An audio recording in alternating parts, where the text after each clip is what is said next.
अस्सलामुअलैकुम, this is part 4 of तुझे चुन लिया मेरे लिए।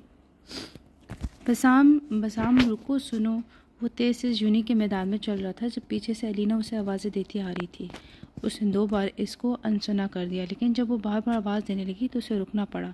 माथे पर लातादाद बलों को जाल बनाए वो अलीना को देख रहा था जो भागते उस तक आ रही थी। थोड़ा करीब आते ही उसने सांस ली थी। क्या मसला है तुम्हारे साथ, क्यों आवाज़ें लगा रही हो? बसाम ने बिना किसी नरमी के सख्त लहजे में बोला। अलीना उसके बदले रवैये को देखकर रह गई। बसाम, मुझसे कोई गलती हुई है? तुम बात ही नहीं कर रहे मुझसे, ना देख रहे हो मुझे। अलीना ने चेहरे पर पिशारगी लाए पूछा। बसाम ने आंखें छोटी किए उसे देखा। पहले मैं कब तुम्हारे साथ गप्पे हाँकता रहा हूँ?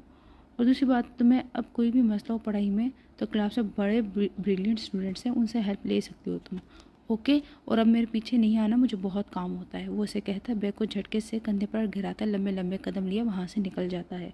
अलीना दूर तक उसे जाता देखती है। वो समझ गई थी कि अलमास का खफुआ होके जाना और बसाम को जल्दी से उसके पीछे भागना, वो जान गई थी कि दोनों का आपस में कैसा रिश्ता है। अलीना वहीं खड़ी सोचती रही थी। बसाम इस बात से बेखबर था कि जाने अनजाने वो अपने पीछे कैसी बला लगा चुका है। उसका हेल्पिंग नेचर ही उसको बहुत बुरी तरह फंसाने वाला था। ज़यान, इतने ख़राब नंबर। अबू देखें, आप इसके टीचर से बात करें ना। इज़ा ने ज़यान के टेस्ट को देखकर वकास साहब से कहा था। मैं तो इसे अच्छे ट्यूशन में भी लगा दिया है, लेकिन मजाल है जो समझ आ जाए इसे। अयान तो अच्छा पढ़ता है, यही निकम्मा हो रहा है। वकास साहब ने भी अफसोस से उसे देखा था। ज़यान ने बुरा सा मुँह बनाया था। पूरे घर में खाने की खुशबू फैली हुई थी। हनान कभी भी पहुँचने वाला था। हमना बेगम किचन में तैयारी करी थी, इज़ा भी उनकी मदद करी थी। अभी अयान ने चुपके से ज़यान का टेस्ट लाकर इज़ा को दिखाया तो वो उसके सर पर डांटने पहुंच चुकी थी।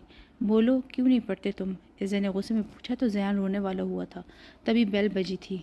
इज़ा एकदम सीधी हुई थी, सर पर दुपट्टा लिया था। हमना ने दरवाजे को देखा और बाहर चली गई थी, और अगले हिले में हनान, वकास और हमना के साथ अंदर आ रहा था। इसके हाथ में कुछ शॉपर थे जिसने इसे मेज़ पर रखा। उसने इज़ा को देखा। ग्रीन प्रिंट शलवार सूट में वो फ्रेश सी लग रही थी। अस्सलाम वालेकुम, हनान ने सलाम में पहल की थी। इज़ा ने तो उसे देखकर सलाम तक भूल गई थी। वो ब्राउन शलवार कमीज़ में खूबसूरत मर्दों में से एक लग रहा था। पहली बार शलवार कमीज़ में देखा था उसने तो तकना तो बनता था। चेहरे पर नरमी थी। वालेकुम सलाम। इज़ा फ़ौरन खड़ी हुई थी। उसको देखते ही ज़यान अयान ने भी सलाम किया था। क्या हो रहा था? हनान ने बैठे पूछा। वो ज़यान की रोती शक्ल और पेपर देख चुका था। कुछ नहीं बेटा, आजकल ज़यान के मार्क्स अच्छे नहीं आ रहे तो इज़ा डांट रही थी। वकास साहब ने मुस्कुराते कहा था। अच्छा, ये काम भी कर लेती हो तुम? उसका इशारा डांटने की तरफ था। इज़ा ने मुंह बनाकर उसे देखा। ये सब इनकी वजह से है। अचानक रूम में ज़यान की इल्ज़ाम लगाती उंगली उठी थी और हनान की तरफ गई थी। सब हैरान हो गए थे। हमने पानी लाकर रखा तो गुस्से से ज़यान को देखा था। मैंने क्या किया है? हनान ने इसे देख पूछा था। आप ही हैं जो मेरी आपी को ले गए थे, अब बताएं मैं पढ़ूं कैसे? उसने सारा इल्ज़ाम हनान पर डाला, जिसे हनान ने काफ़ी इंजॉय किया। बाकी सब तो अपनी जगह शर्मिंदा थे। ऐसा होता है कोई कि आप अचानक से हमारे सोते सोते आपी को ले जाओ और कहो ये यही रहेगी। ज़यान ने मुंह बनाकर नया इल्ज़ाम लगाया जो अयान को भी सही लगा। वो भी इससे इत्तेफाक करता था। इज़ा ने सर पर हाथ मारा। ये तो बहुत गलत हुआ है तुम्हारे साथ। वो पानी का गिलास रखकर ज़यान की तरफ मुतवज्जो हुआ था। जी, और इसीलिए मैं फ़ेल हो रहा हूँ। मुझे पढ़ना आप ही सही होता है। ज़यान ने अपनी बात पर जोर दिया।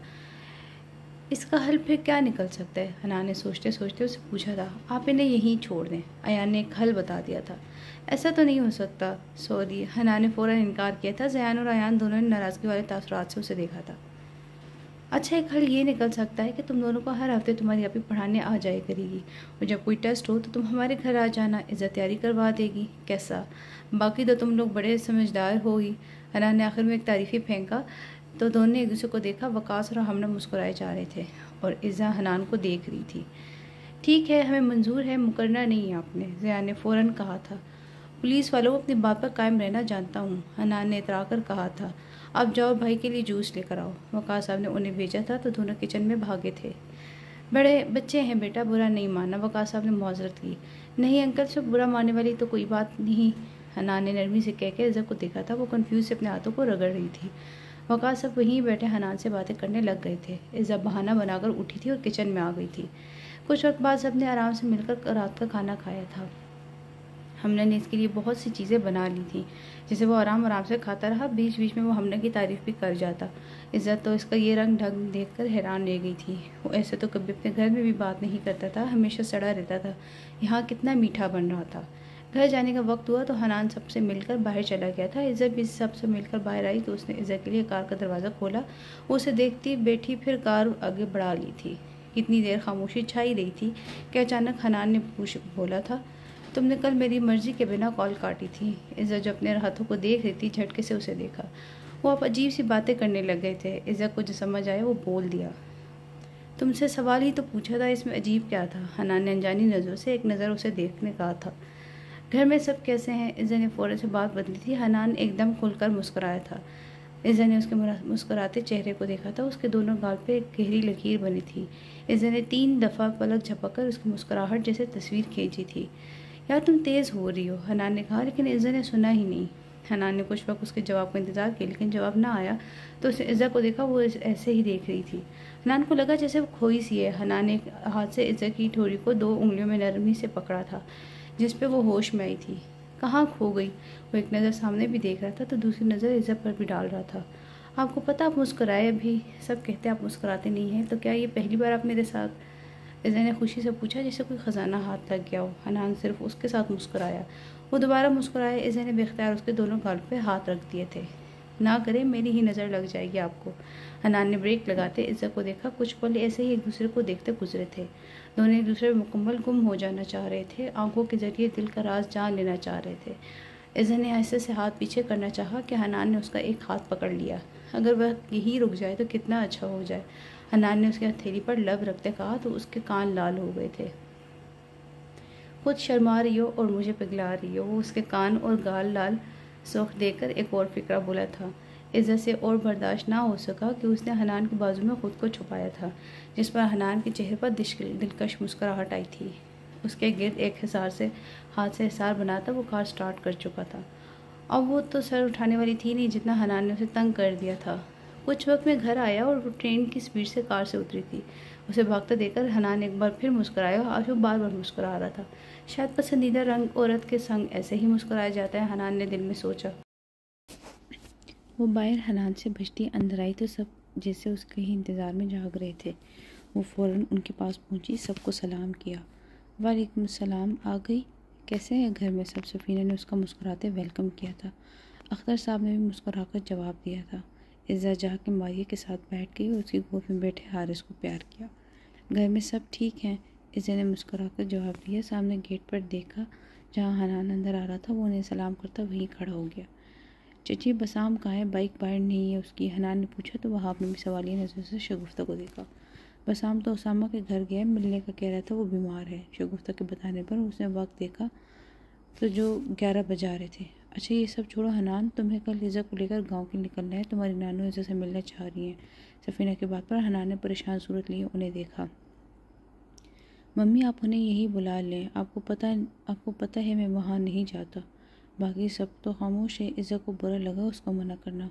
हनान वो कैसे आएंगी, इतनी तो बीमार थी, फिर लंबा सफ़र। तुम चले जाना, एक दिन की बात है, पर इज़्ज़त भी घूम लेगी। सफ़ीना ने उसे मनाना चाहा। अच्छा ठीक है, एक दिन से ज़्यादा मैं बिल्कुल नहीं रुकूंगा। हनान ने उन्हें आगाह किया, फिर ऊपर अपने कमरे की तरफ चला गया। कुछ देर बाद इज़्ज़त भी उसके पीछे आई थी। वो अपने आरामदेह कपड़ों में बेड पर लेटा था। इज़्ज़त ने उसे देखकर अपने कपड़े निकालने के लिए अलमारी खोली थी, फिर एक आरामदेह सूट पहने वो बेड पर आ गई थी। आप अपनी नानों से मिलने क्यों नहीं जाना चाहते? इज़्ज़त ने दिल में मचलता सवाल पूछा था। एक तो वो गांव है, दूसरे उस घर में बच्चे बहुत हैं।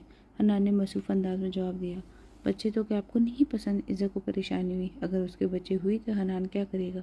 यही सवाल उसके दिमाग में घूमा, लेकिन वो कर न सकी। नहीं मुझे पसंद नहीं बच्चे, और हर वक्त चिक चिक करने वाले तो बिल्कुल नहीं पसंद। और वहाँ तो हर साइज़ का बच्चा है, सिर्फ एक बार गया था। इज़्ज़त ने उसे ऐसे देखा जैसे वो कोई भूत हो सकता है वो बच्चे अब बड़े हो गए हों। इज़्ज़त ने तो बहुत हिम्मत करके ये बात की थी। मैं जानता हूँ बड़े हो गए होंगे, लेकिन इस जगह हर साल बच्चे होते हैं। मम्मी का मायका बहुत बड़ा है। हनान ने जैसे उसे एक राज बताया था। इज़्ज़त की आंखें खुशी से खुली थी। लेकिन आपको तो हारिस तो पसंद है, वो भी तो बच्चा है। इज़्ज़त ने फिर सवाल किया। पसंद है लेकिन दूर से। तुमने कभी मुझे सुबोत में लेते देखा है? हनान ने उल्टा उसी से सवाल किया था। इज़्ज़त ने सोचा वाकई उसे कभी हारिस को गोद में नहीं उठाया था। इज़्ज़त को हंसी आ गई। बच्चे तो आपको देखकर भाग जाते होंगे। इज़्ज़त ने हंसने के दरमियान कहा तो हनान ने उसे घूरा था। क्यों मैं जिन हूँ? इज़्ज़त ने हंसते उसे देखा। इससे कम भी नहीं है। वो बोलती फ़ौरन उससे दूर होती हंसी थी। हनान ने गुस्से से उसे देखा, जिस पर वो मुस्कुराती रह गई। वो अक्सर उसे गुस्से में देखकर मुस्कुराती थी। हनान को लगा इसके कमरे की रौनक वापस आ गई हो। कल वो यही सब तो मिस कर रहा था। ज़िंदगी एक सफ़र है सुहाना, यहाँ कल क्या हो किसने जान।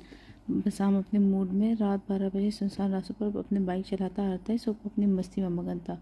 घर वो बता चुका था, डांट तो पड़नी नहीं थी और अभी थोड़ा ही आगे गया तो उसे एक गाड़ी नजर आई थी। गाड़ी की हालत काफ़ी ख़राब थी। उसे देख के अंदाज़ा हो जाता कि एक्सीडेंट हुआ होगा। गाड़ी के आगे जाते दोनों दरवाजे खुले थे। बसाम ने बाइक को स्लो करके कार को देखा तो कोई आसपास नहीं था। शायद रेस्क्यू कर लिया गया हो। उसने खुद ही अंदाज़ा लगाया कि वो बाइक चलाते कार से किसी को रोने की आवाज़ें तेज़ हुई। बाइक को पेडल मारता उसका पाँव रुका था। कौन है वो नस्वानी आवाज़ से वो परेशान हुआ था। कौन है वो बाइक से उतरकर कार के अंदर देखने की कोशिश में लगा हुआ था।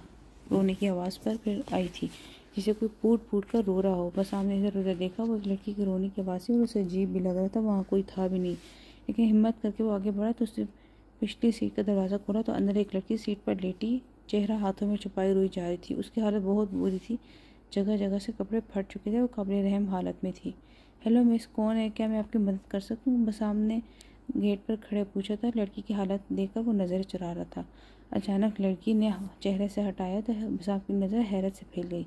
अलीना, मध्यम आवाज़ में उसे पुकारा। अलीना ने भीगी आंखें उठाकर उसे देखा, फिर डर के एकदम पीछे हुई थी, जैसे उसने बसाम को पहचाना ना हो। फिर उठकर वो बाहर निकली थी।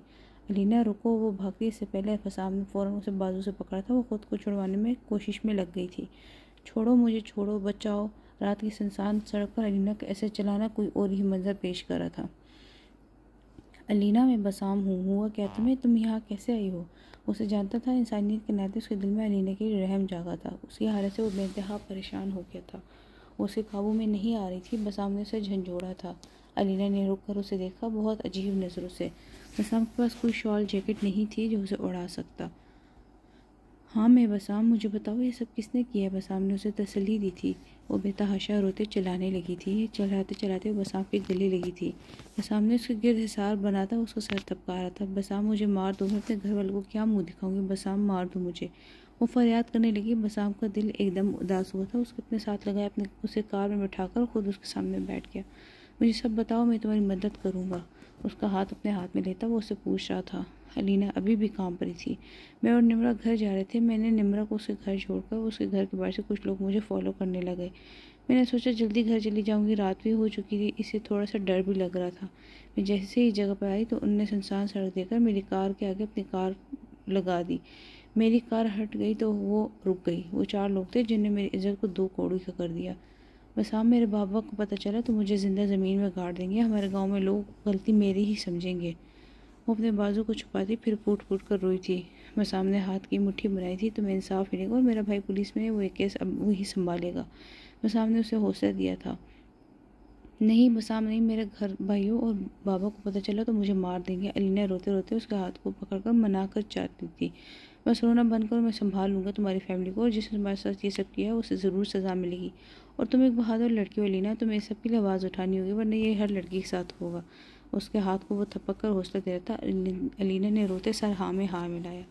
तुम्हें घर छोड़ दूँ? वो पूछ रहा था। अलीना ने सर हाँ में हाँ मिलाया। तुम अपना दुपट्टा ओढ़ लो अच्छे से और आ जाओ। बस सामने उठे देखा, वो अपना दुपट्टा ओढ़कर आ गई। सामने बाइक स्टार्ट की। अलीना को तो बैठे वो बाइक आगे बढ़ा ले गया। उसके जाते ही एक वजूद वहाँ आया था जो इंसान सड़क पर खड़ी इस गाड़ी में जाकर फिर कार के डेस्क पर रखे मिनी कमरे को निकाला। उसे चेक किया। एक शैतानी मुस्कुरा के साथ उसे सड़क को देखा जहाँ से अभी बसाम गया था। सुबह का सूरज निकल चुका था। सब अपने वक्त के हिसाब से उठना शुरू हो गए थे। इज़ा भी कब की उठी थी। वो बालकनी में खड़ी सूरज को निकलता देखती सुबह की ताज़ा हवा से लुत्फ़अंदोज़ हो रही थी। सूरज जब पूरा निकल आया तो उसने कमरे का रुख किया। हनान की अभी तक सुबह नहीं हुई थी। वो अंदर आई तो हनान आराम से हाथ बांधे सुकून से सो रहा था। सोते भी उसके माथे पर बल्लों का जाल था। पर्दा साइड करते अंदर आने से हनान के चेहरे पे जो रोशनी थी जिससे उसके चेहरे पर सख्ती आई थी, इज़्ज़त ने उसके चेहरे को देखकर पर्दे को दोबारा बंद किया। फिर कदम चलती वो हनान के करीब आई थी। एक हल्की सी मुस्कुराहट के साथ उसने उसे देखा। हनान, उठ जाए, सुबह हो गई है। इज़्ज़त ने झुककर उसके कान में सरगोशी की थी। वो सोते भी जो करना रहता था। हल्की सी आवाज़ आँख खोलकर उसने इज़्ज़त को देखा था। वो मुस्कुराई थी। हाय, आज की सुबह तो बहुत हसीन है। ये परी कहाँ से आ गई है मेरे कमरे में? हनान ने मुस्कुरा कर कहा तो इज़्ज़त खिलकर मुस्कुराई थी। हनान उठ बैठा था। आप बहुत बिगड़ गए हैं मियाँ जी। इज़्ज़त ने उसे मुंह बनाकर कहा। आप सुधार लें अपने मियाँ जी को। उसने इज़्ज़त को अपने आगे बिठाकर उसी कंधे पर ठोड़ी रखे शरारत से कहा था। इज़्ज़त मुस्कुराई थी। आप बहुत अच्छे हैं हनान। इज़्ज़त ने उसकी तारीफ की जो वो कब से करना चाह रही थी। कौन बता रहे हैं तुम्हें मेरे बारे में ऐसी गलत बातें? इज़्ज़त ने मुड़कर उसे घूरा था। मैं सच कह रही हूँ, उसने नाराज़गी से कहा था। अच्छा ठीक है, मान लेता हूँ, वैसे कहने वाली तुम पहली बंदी हो। हनान वो उठ रहा था। और अल्लाह करे आखिरी भी मैं ही हूँ, इज़ा ने शरारत से कहा तो मुस्कुरा दिया। तुम शाम तक सामान रख लेना, मैं आऊँगा तो निकलेंगे गाँव के लिए। हनान उसे कहता कपड़े लेता वॉशरूम में चला गया। इज़ा सर हिलाती बाहर को आ गई। शाम के साया चारों तरफ फैलने लग गए थे। आसमान नारंगी रंग से भर गया था। सड़क पर ट्रैफिक का शोर था और वो दोनों इस भीड़ों-भाड़ दुनिया से दूर एक पुरसुकून इलाके में दाखिल हो चुके थे। कराची शहर से बाहर आते इस गर्मी के महीने में भी ठंडक का एहसास हुआ था। चारों तरफ सुनसान थे। हनान मगन सा ड्राइविंग कर रहा था। उन्होंने रात वहाँ रुककर कल शाम वापस आना था। दूसरी सीट पर बैठी इज़ा कब से बाहर देख रही थी। कार में मुकम्मल खामोशी थी। हनान को तो वैसे भी कुछ नहीं बोलना आता था और वो इज़ा अपने नज़ारे में मगन थी। वो कराची से बाहर पहली बार जा रही थी। हवा ठंडी देखकर हनान ने इज़ा को देखा, जो गेट पर सर रख के बाहर देख रही थी। हवा की लहरें उसके चेहरे से होकर गुजरती थी और पता नहीं क्यों मुस्कुराई जा रही थी। हनान ने हाथ बढ़ाकर उसके चेहरे को छुआ तो वो ठंडा था। इज़ा एकदम सीधी हुई थी। क्या हुआ? उसने हनान का संजीदा चेहरा देखकर पूछा।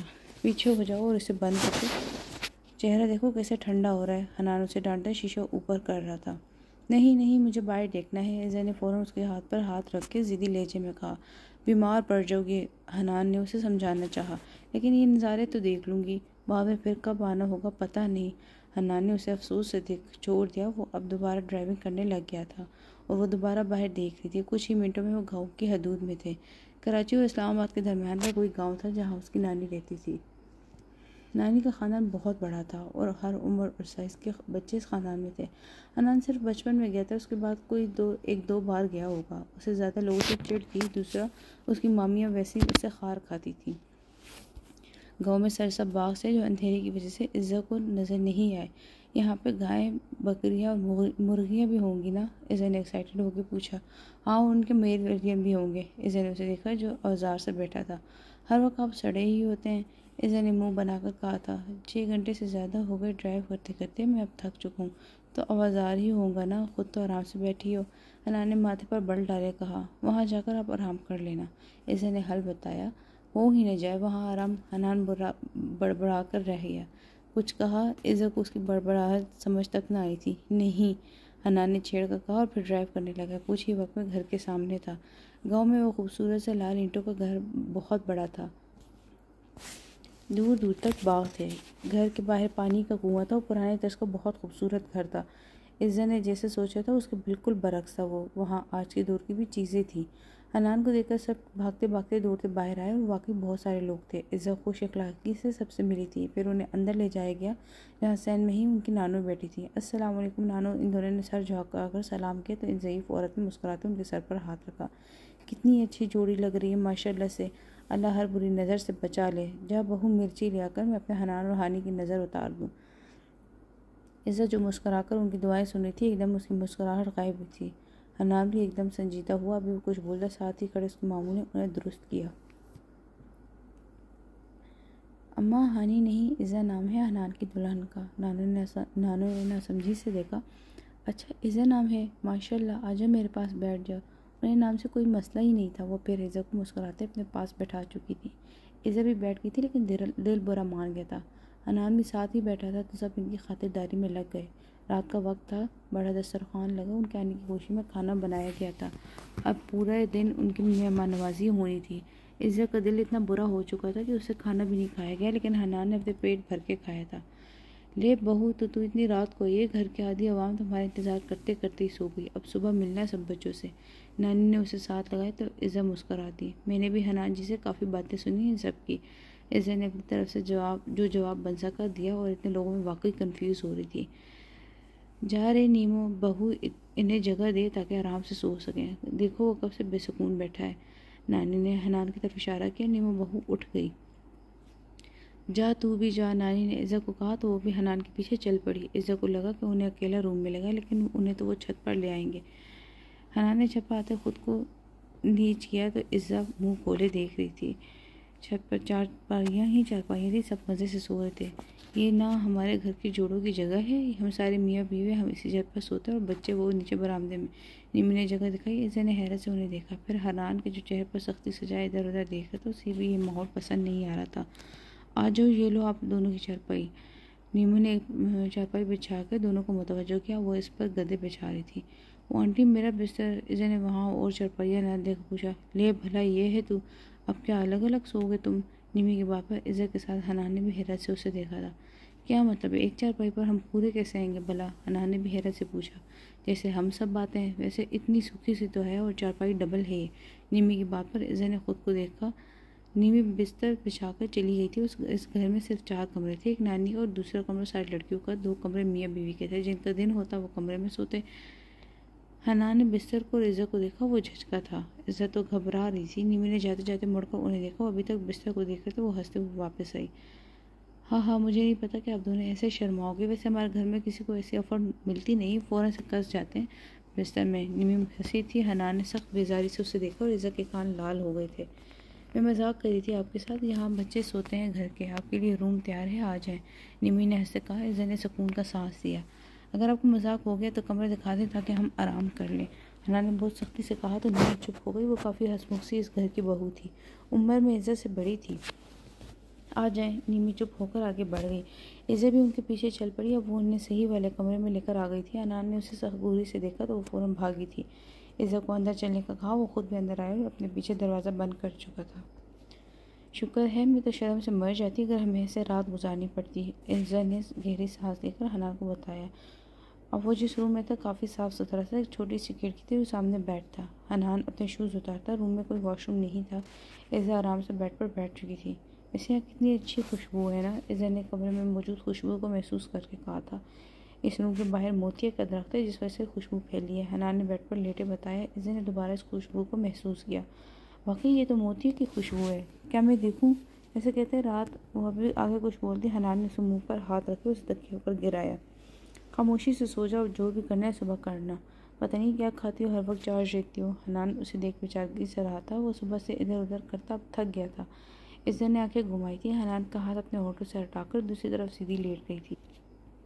अब नहीं बोलती मैं जाए, वो नाराज़गी से कहती मुंह मोड़ चुकी थी। हनान उसे नाराज़गी पे मुस्कुराया था, फिर एक हाथ से उसके गिर्द हिसार बांधता वो उसके करीब हुआ था और बिना कुछ कहे अपना सर उसके सर से टिकाए आंखें बंद कर चुका था।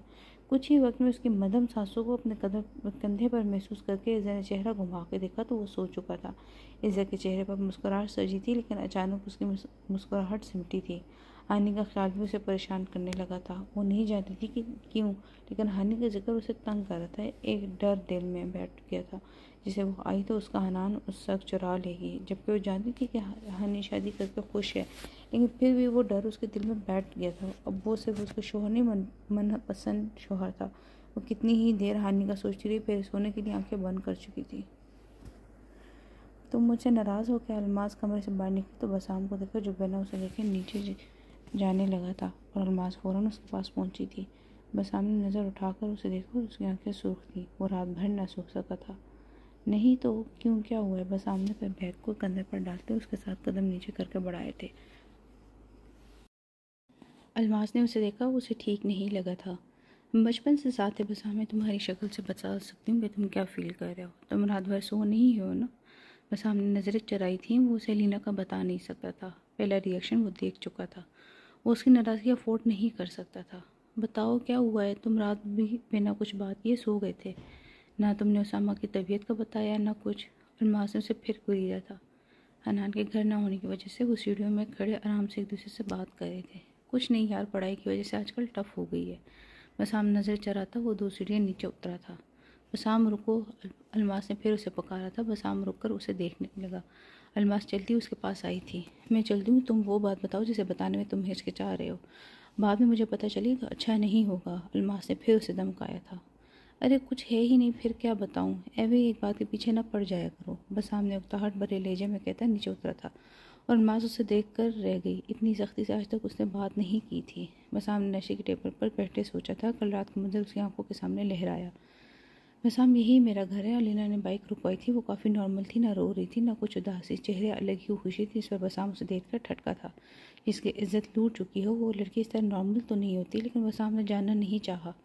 तुम्हारी फैमिली कहाँ होती है? क्या घर में अकेली रहती हो? बसाम ने घर पर ताला देख कर पूछा था। हाँ, ये मेरा घर है, अब भाई घर गाँव में है।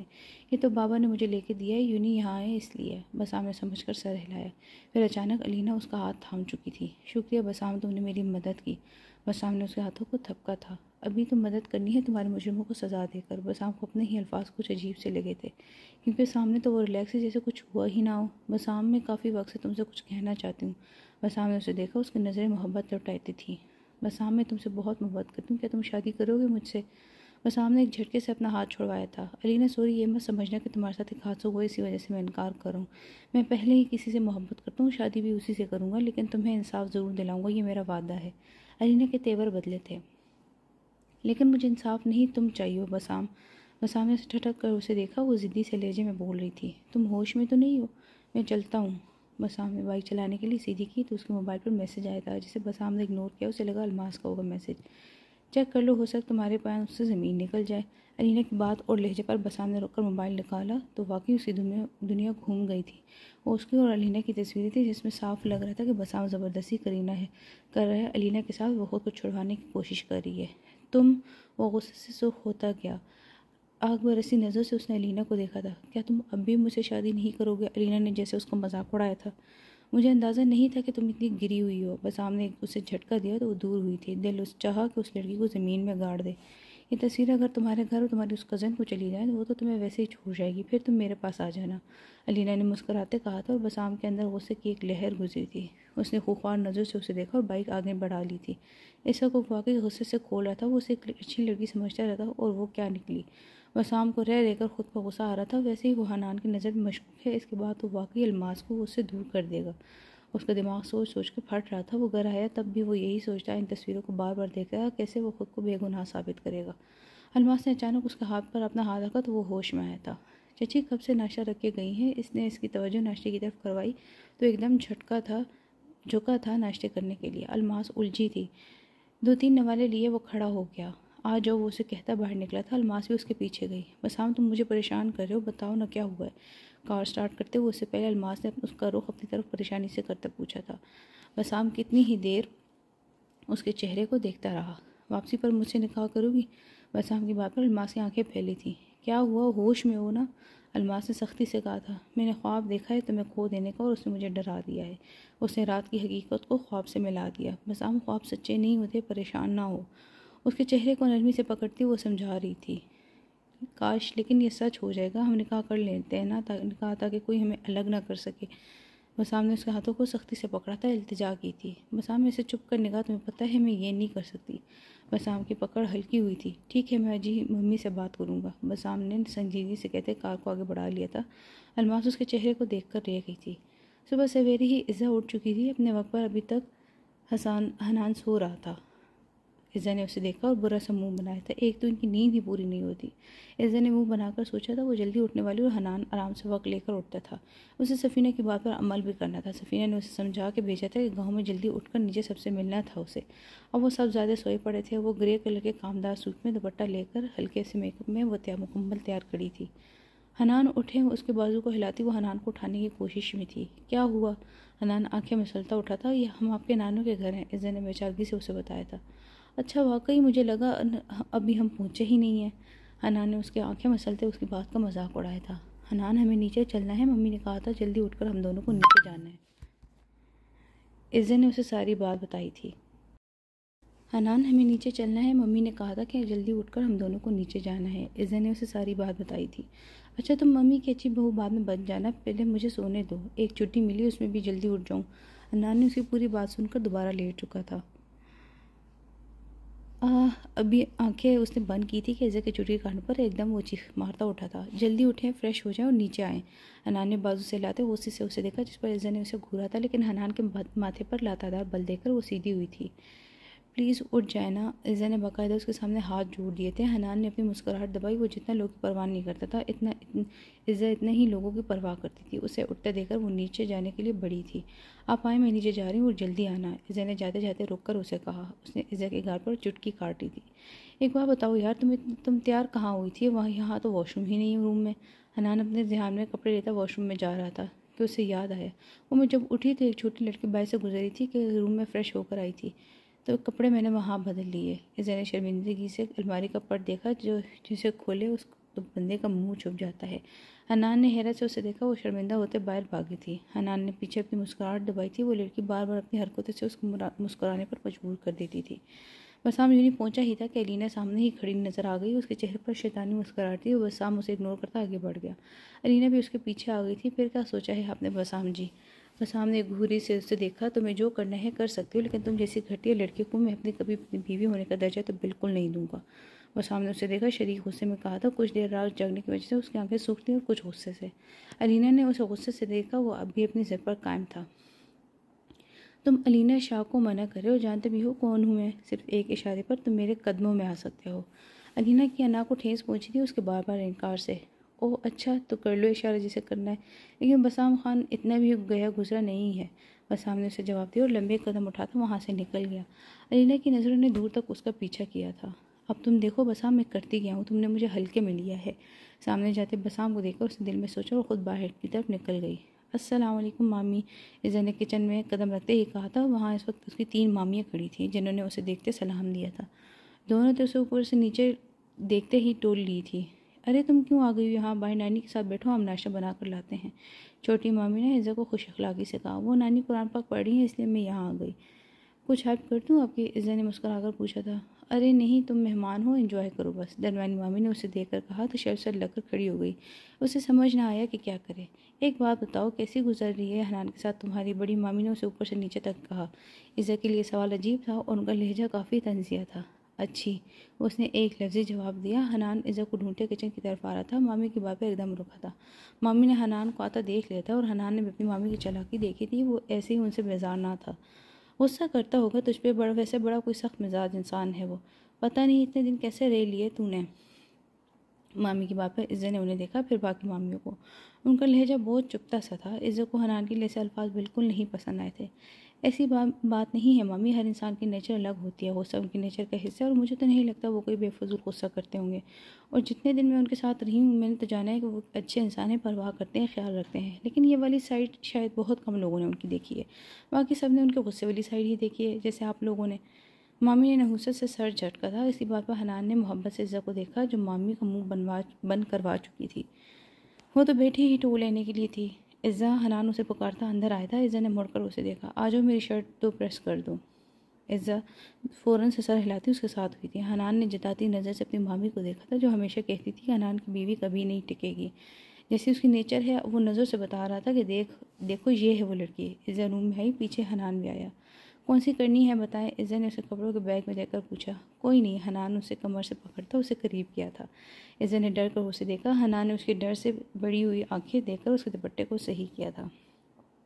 मुझे लगता है बचपन की दुआएं अब कबूल हो रही हैं मेरी। एक दोस्त मांगता था कि जो मुझे समझे, मेरे साथ हमेशा रहे और हर बड़े अच्छे वक्त में। लेकिन दोस्त नहीं मिला, एक प्यारी सी हमसफ़र मिल गई। वो मुस्कुराया था। इज़्ज़ा ने एक नज़र उसके मुस्कुराते चेहरे को देखकर नज़र झुका ली थी। हम गांव घूमने चले, फिर रात में हमें निकलना भी तो है, इज़्ज़ा ने फरमाइश की तो हनान ने मुस्कुराते सर हाँ में हाँ मिलाया था। नाश्ते के बाद हनान और इज़्ज़ा कोई एक दो बच्चों के साथ गाँव देखने निकल गई। हनान को तो कोई इतनी ख़ास दिलचस्पी थी नहीं, लेकिन इज़्ज़ा बहुत दिलचस्पी से सब देख रही थी। वो गांव की कच्ची सड़क पर चल रहे थे। बच्चे उसे बहुत सी बातें बता रहे थे, जिसे इज़्ज़ा खुशी से सुन रही थी। आप ही ये देखे पुल, एक 12-13 साल लड़का इज़्ज़ा का हाथ थामे बोल रहा था। इज़्ज़ा के साथ हनान ने भी बागों में देखा, वहाँ बहुत सारे रंग बिरंगे फूल थे। चले हम आपको फूलों का ताज बना के देते हैं, उनके साथ आई लड़कियों ने खुशी से कहा। इज़्ज़ा भी सुनकर खुश हो गई थी। हनान की नज़र इज़्ज़ा के हाथ पर गई, जो अभी तक वो बच्चा पकड़े खड़ा था। हनान ने आओ देखा था, फ़ौरन उसे इज़्ज़ा का हाथ इस बच्चे के हाथ छुड़वाया ताकि अपने हाथ में ले और आगे बढ़ गया। न इज़्ज़ा को समझ आई और न उस बच्चे को। बागों में सब देख चुके थे, सब बैठ चुके थे। इज़्ज़ा भी उनके साथ नीचे बैठी, जबकि हनान ऐसे ही खड़ा दूर दूर पहले बाग को देख रहा था। इन लड़की ने इज़्ज़ा को सफ़ेद और गुलाबी फूलों का ताज बना के दिया। वाह कितना अच्छा लग रहा है, लड़कियों ने उसे तारीफ़ की। इज़्ज़ा ने शुक्रिया कहा और हनान को देखा, जो दूसरी तरफ चेहरा किए बाग को देख रहा था। इज़्ज़ा उठ के उस तक पहुंची। हनान कैसी लग रही हूँ? इज़्ज़ा ने उसके करीब होते पूछा। हनान ने मुड़ के देखा तो कुछ पल वाकई पलक ना झपक सका था। उसको खुशी से टमटमाता चेहरा, सर पर पहना फूलों का ताज, चेहरे पर पड़ती सूरज की रोशनी, वो एक मस्मराइज करने वाला नज़र था और हनान इस नज़र में गुम होता सब कुछ भूल चुका था। बताएं कैसी लग रही हूँ? इज़ा ने उसकी नज़रों को खुद पर जमे देखकर फिर से पूछा। मेरी शहज़ादी लग रही हो।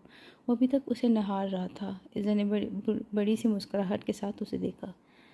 आप भी ये वाला देखें। पीछे से आवाज़ आई तो इज़ा ने मुड़ के देखा। वो एक नज़र मुस्कुराते हनान को देखकर वापस उनके पास चली गई।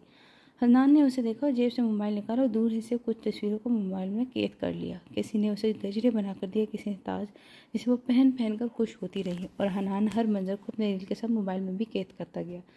ऐसे ही इन सब के साथ वक्त गुजारकर वापस आए तो खाना लग चुका था और शाम होने लगी थी। खाना खाकर उन्हें निकलना भी था। मम्मा, अबू, मुझे कुछ बात करनी है। शगुफ्ता और वहाब कमरे में हारिस के साथ खेल रहे थे। तभी बसाम धम से अंदर रूम में आया।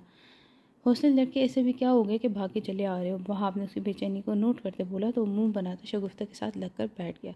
शगुफ्ता ने लाड से उसके चेहरे को छुआ था। क्या हुआ है मेरे बच्चे को? शगुफ्ता ने मोहब्बत से पूछा। हारिस ने दोनों हाथ बसाम की तरफ उठा लिए थे, जिस पर बसाम ने मुस्कुराते उसे गोद में उठाकर चूमा था। मम्मा, अबू, मैं शादी करना चाहता हूँ। हारिस से खेलते अपने माँ बाप से नज़र मिलाए उसने बोला था। एकदम कमरे में खामोशी छा गई, जिसमें सिर्फ हारिस की बरबर की आवाज़ें थीं। बसाम ने हल्के से चेहरे को उठाकर उन्हें देखा तो दोनों हैरानकुन नज़र से बसाम को देख रहे थे। और किससे करनी शादी? वहाँ आपने नज़र चढ़ाकर उसे घूरा था। अलमास से। वो बहुत धीमे से बोला था। माँ बाप ने एक दूसरे को देखा। खामोशी का लम्हा बढ़ चुका था। देखा, मैं ना कहती थी ये अलमास को पसंद करता है। अचानक खामोश फिजा में शगुफ्ता की पुरजोश आवाज़ गूंजी थी। बसाम ने सर उठाकर उन्हें देखा। तो अलमास क्या चाहती है? ये सिर्फ तुम्हारी तरफ से है या उसकी भी मर्जी है? वहाब का लहजा संजीदा था। ये उसकी भी मर्जी है शामिल, आप कर लेता है ऐसे बात। बसाम ने जल्दी से बताया था। घोड़े पर सवार ना हो जाया करो, अभी करते हैं। क्या हुआ? तुम पढ़ते हो, सिर्फ काम वाम करो तो ही बंदे बात कर सकता है ना। वहाब ने सारे मामले को समझ कर कहा। अबू, आप ताया से बात कर ले, उन्हें पता होना चाहिए, ये ना वो किसी और के लिए हाँ कर दें। बसाम ने जोर दिया। अच्छा, कर लूँगा, हमें तो वैसे भी अलमास अच्छी लगती है तो कर लूँगा, लेकिन रुक जाओ, मौका देखकर बोलूँगा। वहाब की बात पर बसाम ने बेचारगी से शगुफ्ता को देखा। सही है, सही कह रहे हैं वो, रुक जा, कुछ इन फिक्र ना कर, तेरी माँ है ना, ये नहीं करेंगे तो मैं कर लूँगी, मुंह ना बना। शगुफ्ता ने प्यार से उसके चेहरे को छुआ था। कोई इसकी हालत नहीं समझ रहा था। उसे अलीना के किसी रद्द-ए-अमल से पहले अलमास को अपना नाम करना हुआ तो उसे ये डर नहीं कि वह सब इसे गलत समझेंगे। उसे डर था तो सिर्फ अलमास के छिन जाने का, क्योंकि अगर हनान को पता चल गया तो वैसे ही उसके पीछे पड़ा है, वो कभी अपनी बहन नहीं देगा। ओके, पर जल्दी करना और मंगनी मंगनी में ना पड़ना, बस निकाह होना चाहिए, एक मजबूत रिश्ता हो। बस सामने कहा तो शगुफ्ता ने सर हिला दिया। कुछ ही पल गुजरे थे कि बाहर से शोर आना शुरू हुआ। तीनों ने एकदम दरवाजे की तरफ देखा कि अचानक साहब की आवाज़ आई जो वहाब साहब को पुकारे जा रहे थे। वहाब साहब फ़ौरन से बाहर गए और उनके पीछे ही बसाम और शगुफ्ता भी थे। हारिस को वहीं खिलौने के पास लिटा दिया और जैसे ही बाहर आए तो सामने अख्तर साहब को पुलिस का उलझा देखकर परेशान हो गए। भाई, क्या हुआ है? वहाब आगे बढ़े तो अख्तर साहब ने परेशानी से उन्हें देखा। आप लोग यहाँ खैरियत है? हनान तो घर है ही नहीं। वहाब ने पुलिस को देखा कहा। इन्हें लगा वो हनान से मिलने आए और ये पहली बार था कि कोई पुलिस का बंदा घर आया था। देखिए मिस्टर, हम यहाँ किसी से मिलने नहीं आए, बल्कि हम बसाम वहाब खान को गिरफ्तार करने आए। अलमास नीचे आती एकदम रुकी थी। सबने शॉक्ड होते उसे देखा था। बसाम को क्यों? उसने क्या किया? वहाब घबरा गए थे। ऐसी कुछ हालत बसाम की भी थी। उसे ठंडे पसीने आना शुरू हो गए थे। बसाम, वहाब खान पर एक लड़के के साथ ज्यादती करने का इल्ज़ाम है। बसाम। वहाब के साथ साथ अख्तर ने भी हैरानकुन नज़र से उसे देखा था और सबकी नज़र उसी पे थी। किसी की नज़र में शक नहीं था, लेकिन एक डर था। बसाम ने परेशान होते सबको देखा, फिर एक नज़र अलमास पर गई। वो तो पत्थर की हो चुकी थी। अपनी बड़ी बड़ी आंखों को हैरत से खोले वो बसाम को देख रही थी। बसाम ने हल्के से ना में सर हिलाया। नहीं अबू, मैंने कुछ नहीं किया। बसाम ने इनकार करना चाहा। गिरफ्तार करो इसे। इंस्पेक्टर ने हवलदार को हुक्म दिया। शगुफ्ता और सफ़ीना रोने लग गई थी। अलमास तो बस उसे देख ही रही थी। हवलदार ने उसे हथकड़ी लगाई थी। आप ऐसे नहीं ले जा सकते जब तक साबित ना हो। वहाब और अख्तर ने बसाम को थाम कर कहा। देखिए, ये सब आप पुलिस स्टेशन आके करें, अभी हमें अपना काम करना हुआ। इंस्पेक्टर ने कहा और बसाम को लिए आगे बढ़ गए। बसाम ने गुजरते अलमास को देखा तो उसकी आंखें आंसू से भरी थी और बसाम का दिल किरची किरची हुआ था। वो बसाम को ले गया और वो खामोशी से चला गया था। उसे पता था ये सब जानबूझ कर किया गया। पीछे सब ने परेशानी से एक दूसरे को देखा था। वहाँ तुम परेशान ना हो, मैं हनान को कॉल करता हूँ, वो देख लेगा। अख्तर ने वहाँ पे कंधे पर हाथ रखा। ये इल्ज़ाम ऐसा था कि कोई भी यकीन करने को तैयार नहीं था। अब बताया, हमें पुलिस जाना चाहिए, हनान को तो आने में वक्त लग जाएगा। सना ने परेशानी से कहा तो वो सब बाहर निकल गए थे और हनान को भी कॉल करने की कोशिश करते, जिसका सिग्नल नहीं मिल रहा था। अलमास भी आंखें लिए अपने कमरे में चली गई थी। बड़ा सा दस्तरखान लग चुका था। सुबह के मुकाबले में ये दस्तरखान लंबा था।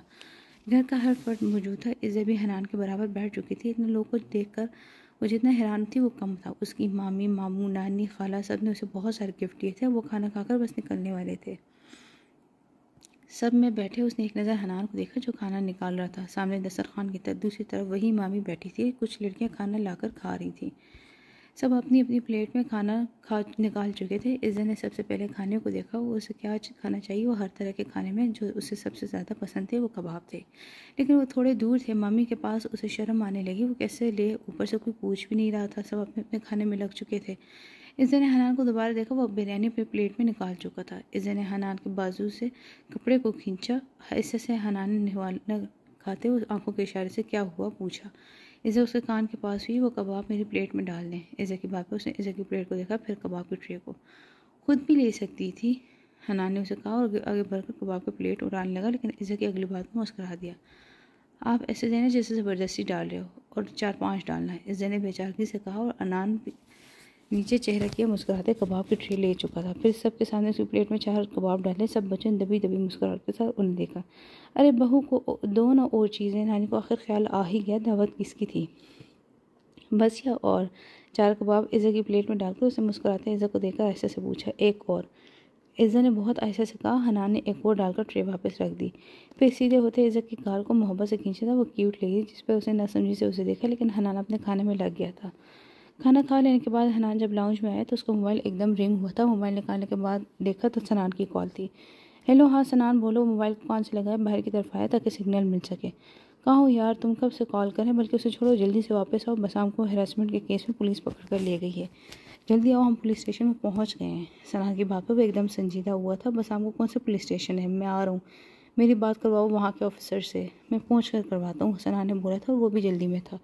हनान ने कॉल काटकर फ़ौरन से अंदर गया। इज़्ज़त मुस्कुराती सबके सब बातें कर रही थी। वो जल्दी से इसके पास पहुंचा था। तुम्हारा जो सामान है कार में रखो, हम निकलने लगे हैं, इमरजेंसी हो गई। वो हड़बड़ी में आया था और चला भी गया। इज़्ज़त ने उन्हें देखा, फिर साथ साथ खड़ी लड़कियों को। नानू हमें इजाज़त है। वो इज़्ज़त नानू के आगे झुके थे। नानू ने उनके सर पर हाथ रखा था।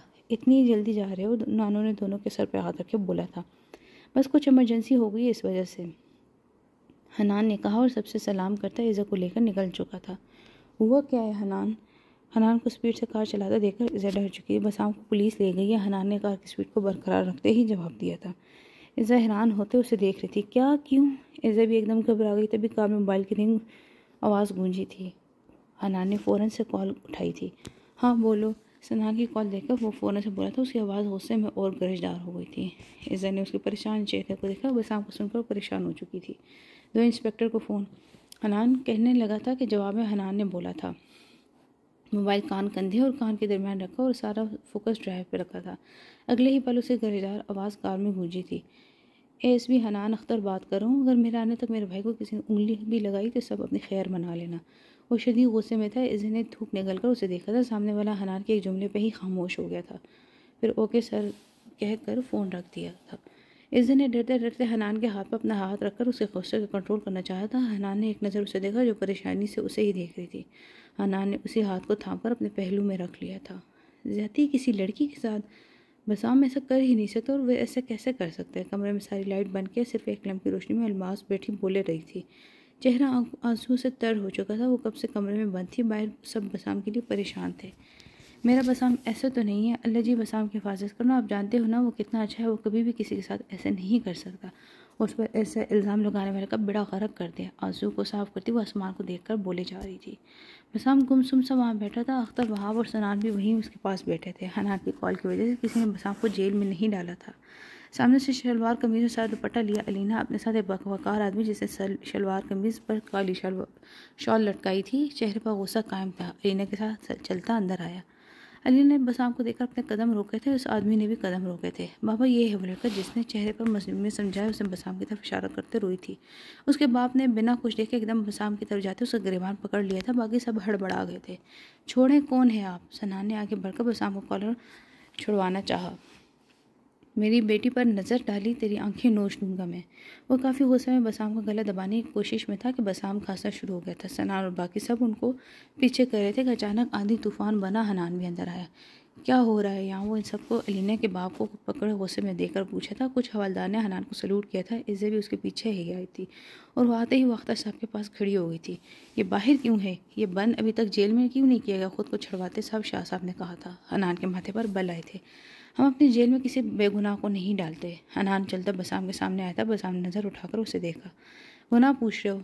शाह ख़ानदान की इज्जत पर नज़र रखी है इसने, शाह साहब ने अकड़ कर कहा था। हनान ने एक नज़र शाह के पीछे खड़ी अलीना को देखा जो खुद को छुपाने की कोशिश में थी। सबूत? हनान ने एक लफ्ज़ी नज़र पूछा था। सर सबूत भी है, ये देखें। इस इलाके के इंस्पेक्टर ने हनान को देखकर कहा था और हनान ने एक नज़र शाह को देखा। उसके कैबिन में था, सब उसके पीछे आए थे। ये सबूत हैं। इंस्पेक्टर ने हनान के सामने तस्वीर और लैपटॉप में वीडियो चलाई। वहाँ मौजूद सब ने उसे देखा। बसाम को दिल किया डूब मरे कि वो क्यों मदद के लिए गए। वो जिस तरफ कैप्चर हुआ था उसमें यही लग रहा था कि बसाम ज़बरदस्ती कर रहे। इस माहौल में खुद को सच साबित करने के लिए अलीना ने शाह साहब के सीने लगकर सिसकना शुरू कर दिया। बसाम ने इंतहाई बेजारी और नफरत से उसे देखा था। ये सबूत हैं। सब देखने के बाद हनान ने सिर्फ इतना पूछा, इंस्पेक्टर नुमान, आपको पुलिस में आने किसने दिया? हनान ने माथे पर बल डाले। इंस्पेक्टर नुमान को देखा। उसका नाम बेशक पड़ चुका है। वो गड़बड़ाया। मिस अलीना, कुछ सवालों के जवाब दे ज़रा। टेबल पर बैठ कर हनान ने अलीना को देखा था। अलीना घबराई थी। बाबा, उसने शाह को पुकारा। मेरी बेटी क्यों जवाब देगी? सारे सबूत सामने और ये बात साफ है कि लड़का ही जेल जाएगा, फिर फांसी पे चढ़ेगा। हनान ने माथे पर बल डाले उन्हें देखा। लेकिन इनसे सवाल तो होगा। जैसा कि आप सरपंच हैं, इस लिहाज से आपको पता होना चाहिए कि हम दोनों की बात सुने बगैर किसी पर इल्ज़ाम नहीं लगा सकते। हनान ने संजीदगी से कहा। तो शाह साहब को भी बात सही लगी थी। चलो बेटा बताओ जो सच है, शाह ने अलीना को प्यार से पुचकारते कहा। तो अपनी तरफ की सारी स्टोरी बतानी शुरू की। हनान और बाकी सब खामोशी से सुनते रहे और बसाम उस फरेबी लड़की को देख कर रह गया।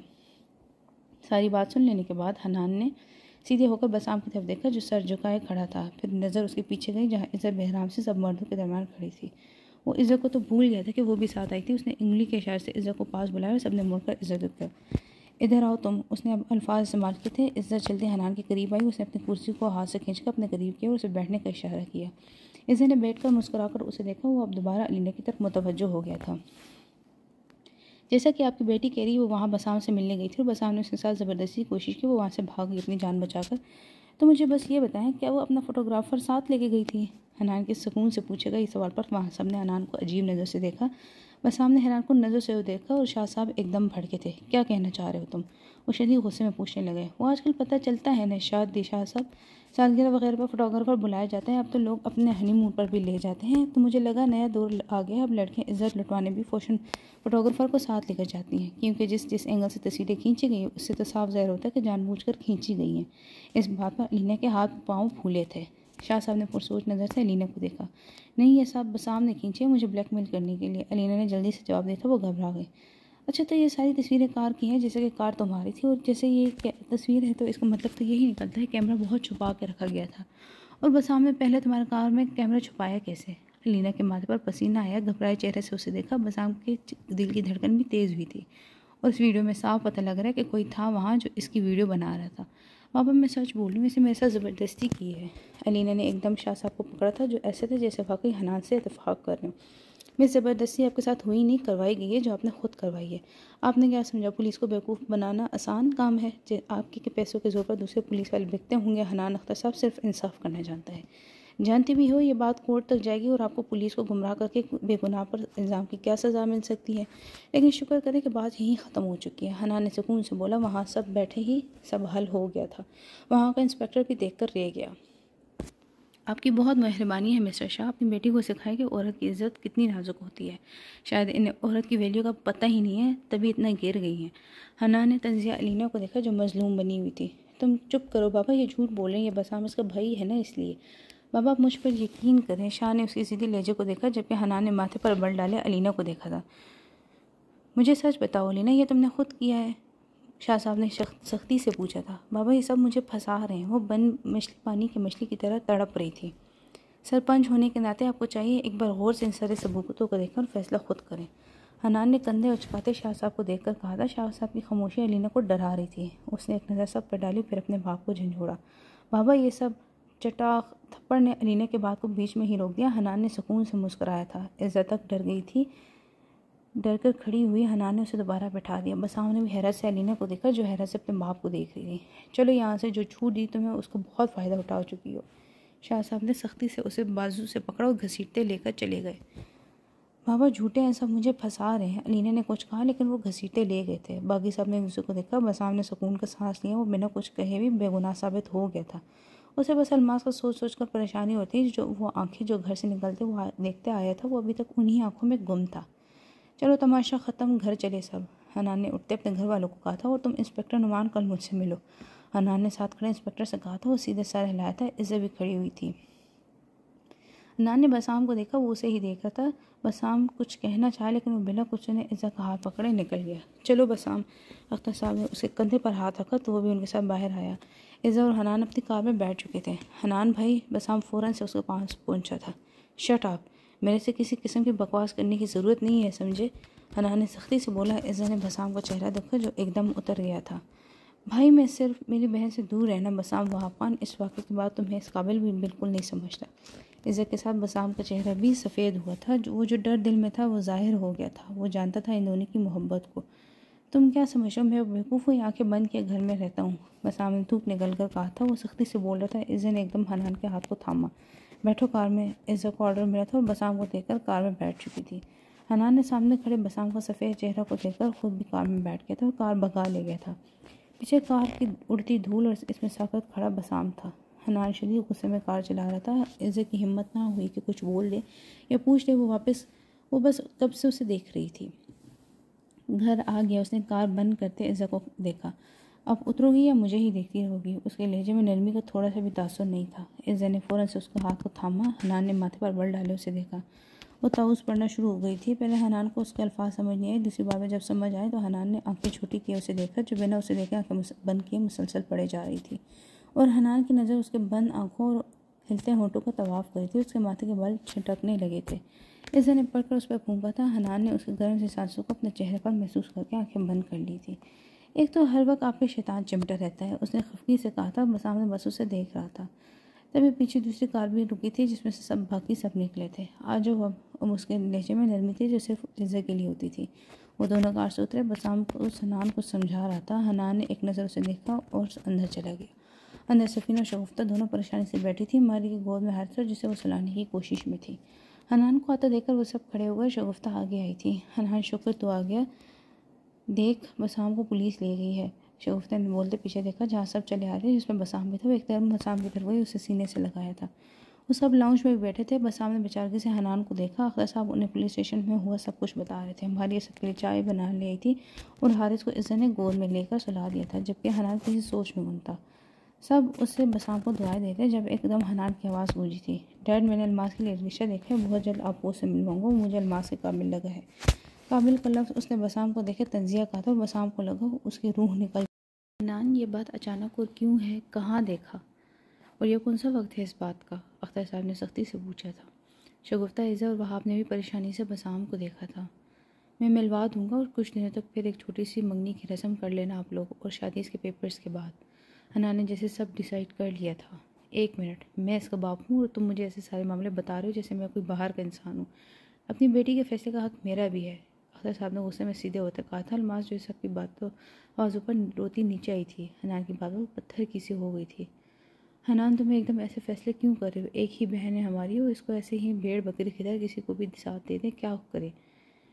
सनान ने भी गुस्से में बोला था। हनान ने संजीदगी से सबको देखा था। अलमास सिर्फ मेरी है, आप इसकी शादी कहीं नहीं करवा सकते। वो सामने खड़े होते हनान को देखा था और हनान की तेवरी चढ़ी थी। भाई साहब, बसाम को पसंद है अलमास और हम सब भी यही चाहते हैं कि वो हमारी बहू बने।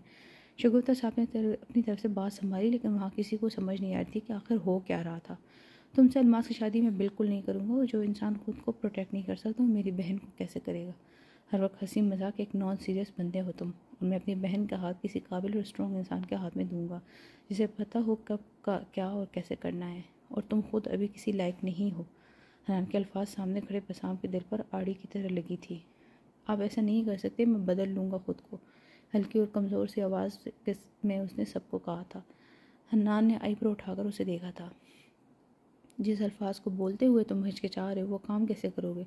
इसलिए मेरी बहन का ख्याल अपने दिमाग से निकाल दो, हनान कहता उठा था। बस सामने अपने सामने खड़े होते हनान को देखा था। वो कद और जिसामत से वाकई मजबूत था और इसके आगे बसाम बच्चों जैसा लग रहा था। आज से पहले उसने कभी ये नोट नहीं किया था, लेकिन आज कर लिया था। वो कमज़ोर था। तुम एक कमज़ोर मर्द हो बसाम वहाब खान, जो खुद पर लगी तहमत के खिलाफ नहीं बोल सका। उसे इंतज़ार था कि कोई आए उसे बचाए। वो मेरी बहन के लिए क्या स्टैंड लेगा, और तुम एक कमज़ोर मर्द औरत को बहुत जल्दी खो देते हो। बसाम का वजूद ज़िलज़ले की जद में आया था। एक थप्पड़ था जो हनान ने अपने अल्फाज से उसके चेहरे पर मारा था। दूर खड़ी अलमास को अपने अंदर कोयले देखते महसूस हुए थे। इसी दिन का डर था जब उसे उसकी मोहब्बत और उसका भैया अपने सामने खड़े होंगे।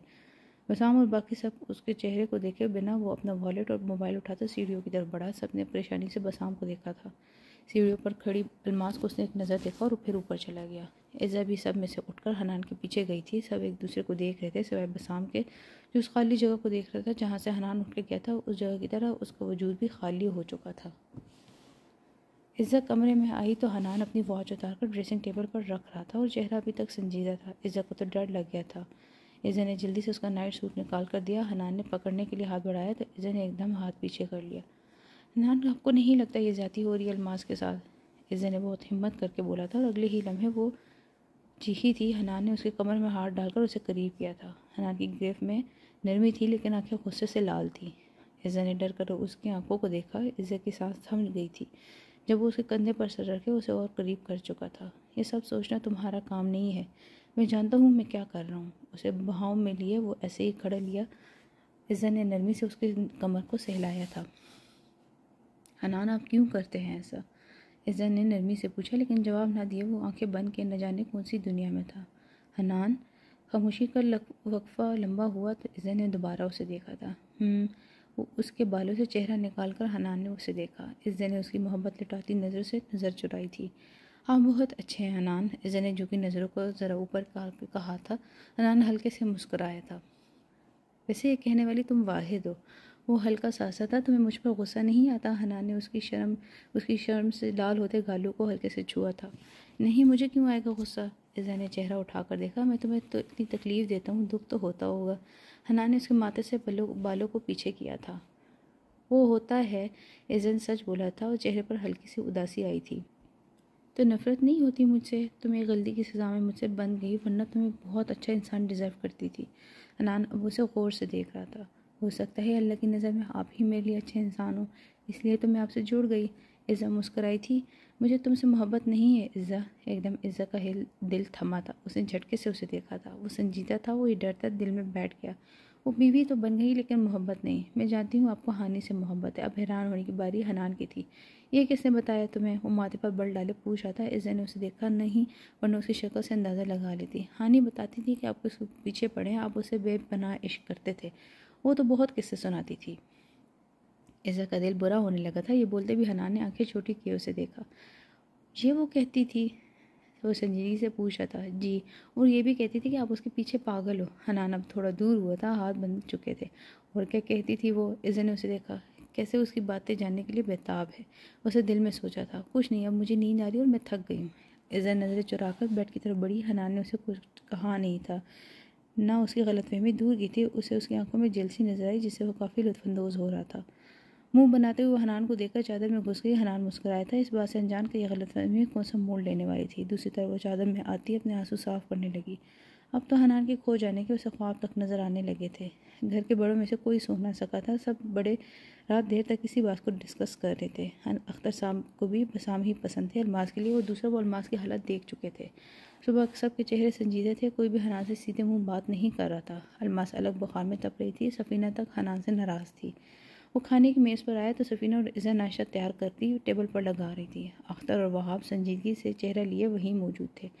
चाहे जो हो जाए, सबको अपने जॉब पे जाना था। हनान के बैठे अख्तर साहब ने गुस्से में उसे देखा था। इज़्ज़ा, मेरा नाश्ता। इज़्ज़ा ने जल्दी से हाथ चलाकर उसके सामने अंडे रखे, साथ दूध का गिलास रखा। वहाब ने अपने भाई को देखा। जब मुझे शाम तक इस लड़के से मिलवा दो जिसे तुमने अलमास के लिए पसंद किया है। हनान गिलास उठाते रुक गया। वो मुल्क से बाहर है, जैसे ही आएगा मिलवा दूंगा। हनान ने कंधे उचकाते बोला था। पता भी है बहन तुम्हारे बुखार में तप रही है, अख्तर साहब ने गुस्से में उसे कहा था। अच्छा चलें, बुला दे, मैं उसे हॉस्पिटल ले जाता हूँ। वो इतने आराम से बोल रहा था कि वहाँ खड़ी इज़्ज़ा और सफ़ीना का दिल धड़क रहा था कि कहीं अख्तर साहब गुस्से में ना आ जाए। लड़के ढूंढने में ही सिर्फ भाई नहीं बना जाता अख्तर साहब, भाई के और भी बहुत फ़राइज़ हैं जिससे तुम वाकिफ़ नहीं हो। कह तो रहा हूँ, बुला ले जाता हूँ हॉस्पिटल। वो फिर पुरसुकून था। दिल कर रहा है तुम्हें एक थप्पड़ लगाऊं, अख्तर साहब ने इंतहाई गुस्से में कहा था। हनान ने उन्हें देखा। वो वाकई गुस्से से लाल हो गए थे। वहाब साहब ने उनके हाथ पर अपना हाथ रखा। अख्तर साहब छोड़ें। सफ़ीना ने उन्हें गुस्से में देखकर बस इतना ही कहा था और अख्तर साहब की तरफ से मिलने वाली घुरी पर नज़र झुका गई थी। अपने लाडले से कह दो कि अलमास का बाप अभी जिंदा है और होगा वही जो उसका बाप चाहेगा। ये अपने लोग अपने पास रखे। अलमास की शादी में बसाम से करने का ऐलान करता हूँ। वो एकदम उठे थे और दरवाजे पर खड़ी अलमास ने अख्तर साहब के कदम रोक लिए थे। वो उजड़ी सी हालत में उस आँखें लाल सुर्ख किए किचन के दरवाजे पर खड़ी थी। अब फ़ायदा नहीं अबू, बसाम चला गया हमें छोड़ के। मोटे गिरते गर्म आंसू उसके आंखों से गिर रहे थे। अख्तर साहब ने उसे सीने से लगाया और बिखरती चली गई। कहाँ चला गया वो नालायक? अब वहाँ भी एकदम आ गए। इज्जत से अपने आंसू रुकना मुश्किल हो गए थे। वो लेटर भाई के लिए छोड़ गया था। अलमास से लेटर उठाकर देखा। हनान ने आंखें घुमाई थी। एक तो सबको मेरे साथ लेटर खेलना बहुत पसंद है। वो उठकर अलमास तक आया, लेकिन एक बार भी उसके चेहरे की तरफ नहीं देखा था। लेटर उसके हाथ से लेकर खोलना शुरू किया था। हनान भाई, आप सही कहते हैं, मैं किसी लायक नहीं हूँ। रात बैठकर मैंने अपने सारे गुजरे पल याद किए तो वाकई आप सही थे। मैं नहीं हूँ लायक अलमास के लिए। इसलिए मैंने सोचा पहले खुद को इस लायक बनाया जाए। इसलिए मैं जा रहा हूँ खुद को किसी लायक बनाने। मेरी पूरी कोशिश है कि मैं जल्द से जल्द वापस आऊँ, लेकिन आपसे गुजारिश है कि मेरे आने तक अलमास को किसी के हवाले मत करना। मेरी अमानत समझकर अपने पास रखिएगा। बहुत जल्द आके आपसे उसका हाथ मांगूंगा और आपको देना पड़ेगा। लेटर में लिखा वो सब ऊंची आवाज़ में पढ़कर सबको सुना रहा था। अलमास रोती अख्तर साहब से लगी थी। अब खुश हो तुम? अख्तर साहब ने गुस्से में हनान को देखा था। चले देख लेते हैं कि पहले कौन आता है काबिल बनकर, मेरा बंदा या बसाम। हनान ने चैलेंज नज़र से अख्तर साहब को देखा था। बसाम आएगा, देखना आप भाई, वो मुझसे इस दुनिया में सबसे ज़्यादा मोहब्बत करता है। हमारी मोहब्बत जीतेगी। अलमास ने नज़रें उठाकर फ़ख्र से और गुस्से से उसे देखा था। हनान ने बिना तासुर के उसे देखा था। मोहब्बत क्या होती है आप जानते भी हो। आप क्या जानो मोहब्बत के बारे में। खुद तो आपने ज़बरदस्ती करके रिश्ते बनाए। सिर्फ अपनी अन्ना और ज़िद में लोगों की ज़िंदगियाँ बर्बाद करना चाहते हैं आप। हनान ने गुस्से से अलमास को देखा था। वो क्या कहना चाहती थी हनान को सब समझ आ रहा था। पीछे खड़ी इज्जत ने शर्मिंदगी से सर झुकाया। अब तुम हद से बढ़ी हो अलमास, हनान ने सख्ती से कहा था। हद से तो आप बढ़ गए हैं हनान भाई। जैसे पहले भाई बनकर नहीं देखा, या वैसे अब भी खामोशी से एक तरफ हो जाएं। आपकी वजह से बसाम मुझसे दूर चला गया। अलमास से रोते कहा था। चलो तुम। अख्तर साहब उसे अपने साथ लगाए बाहर निकल गए थे। एक एक करके सब निकलते गए। सिर्फ वह हनान और इज्जत रह गए थे। हनान को ऐसे ही साकत देकर इज्जत ने उसके करीब जाते हाथों को छुआ था। हनान एकदम होश में आया था। देखा क्या बोल के गई है ये? वो किसी बच्चे की तरह शिकायती अंदाज में बोला था। इज्जत ने उसके हाथ को सहलाया था। आपको समझना चाहिए हनान, वो मोहब्बत करती है बसाम से, और बसाम पता नहीं कहाँ चला गया। चाची और चचू भी परेशान हो रहे थे और वो आपकी बातों की वजह से गया है। इज्जत ने अपनी तरफ से उसे समझाना चाहा। तुम भी यही बात कर लो, और परेशान होने वाली क्या बात है? किसी दोस्त की तरफ गया होगा, 2-3 दिन में वापस आ जाएगा। हनान के बाद इज्जत भी उसे देखकर रह गई। उसे रत्ती बराबर फ़र्क नहीं पड़ा था। मैं वैसे ही बहुत लेट हो गया हूँ, निकल रहा हूँ मैं। एक हाथ से इज्जत का गाल थपथपाता वो बाहर निकला। लाउंज में ही सब परेशानी से अलमास को देख रहे थे।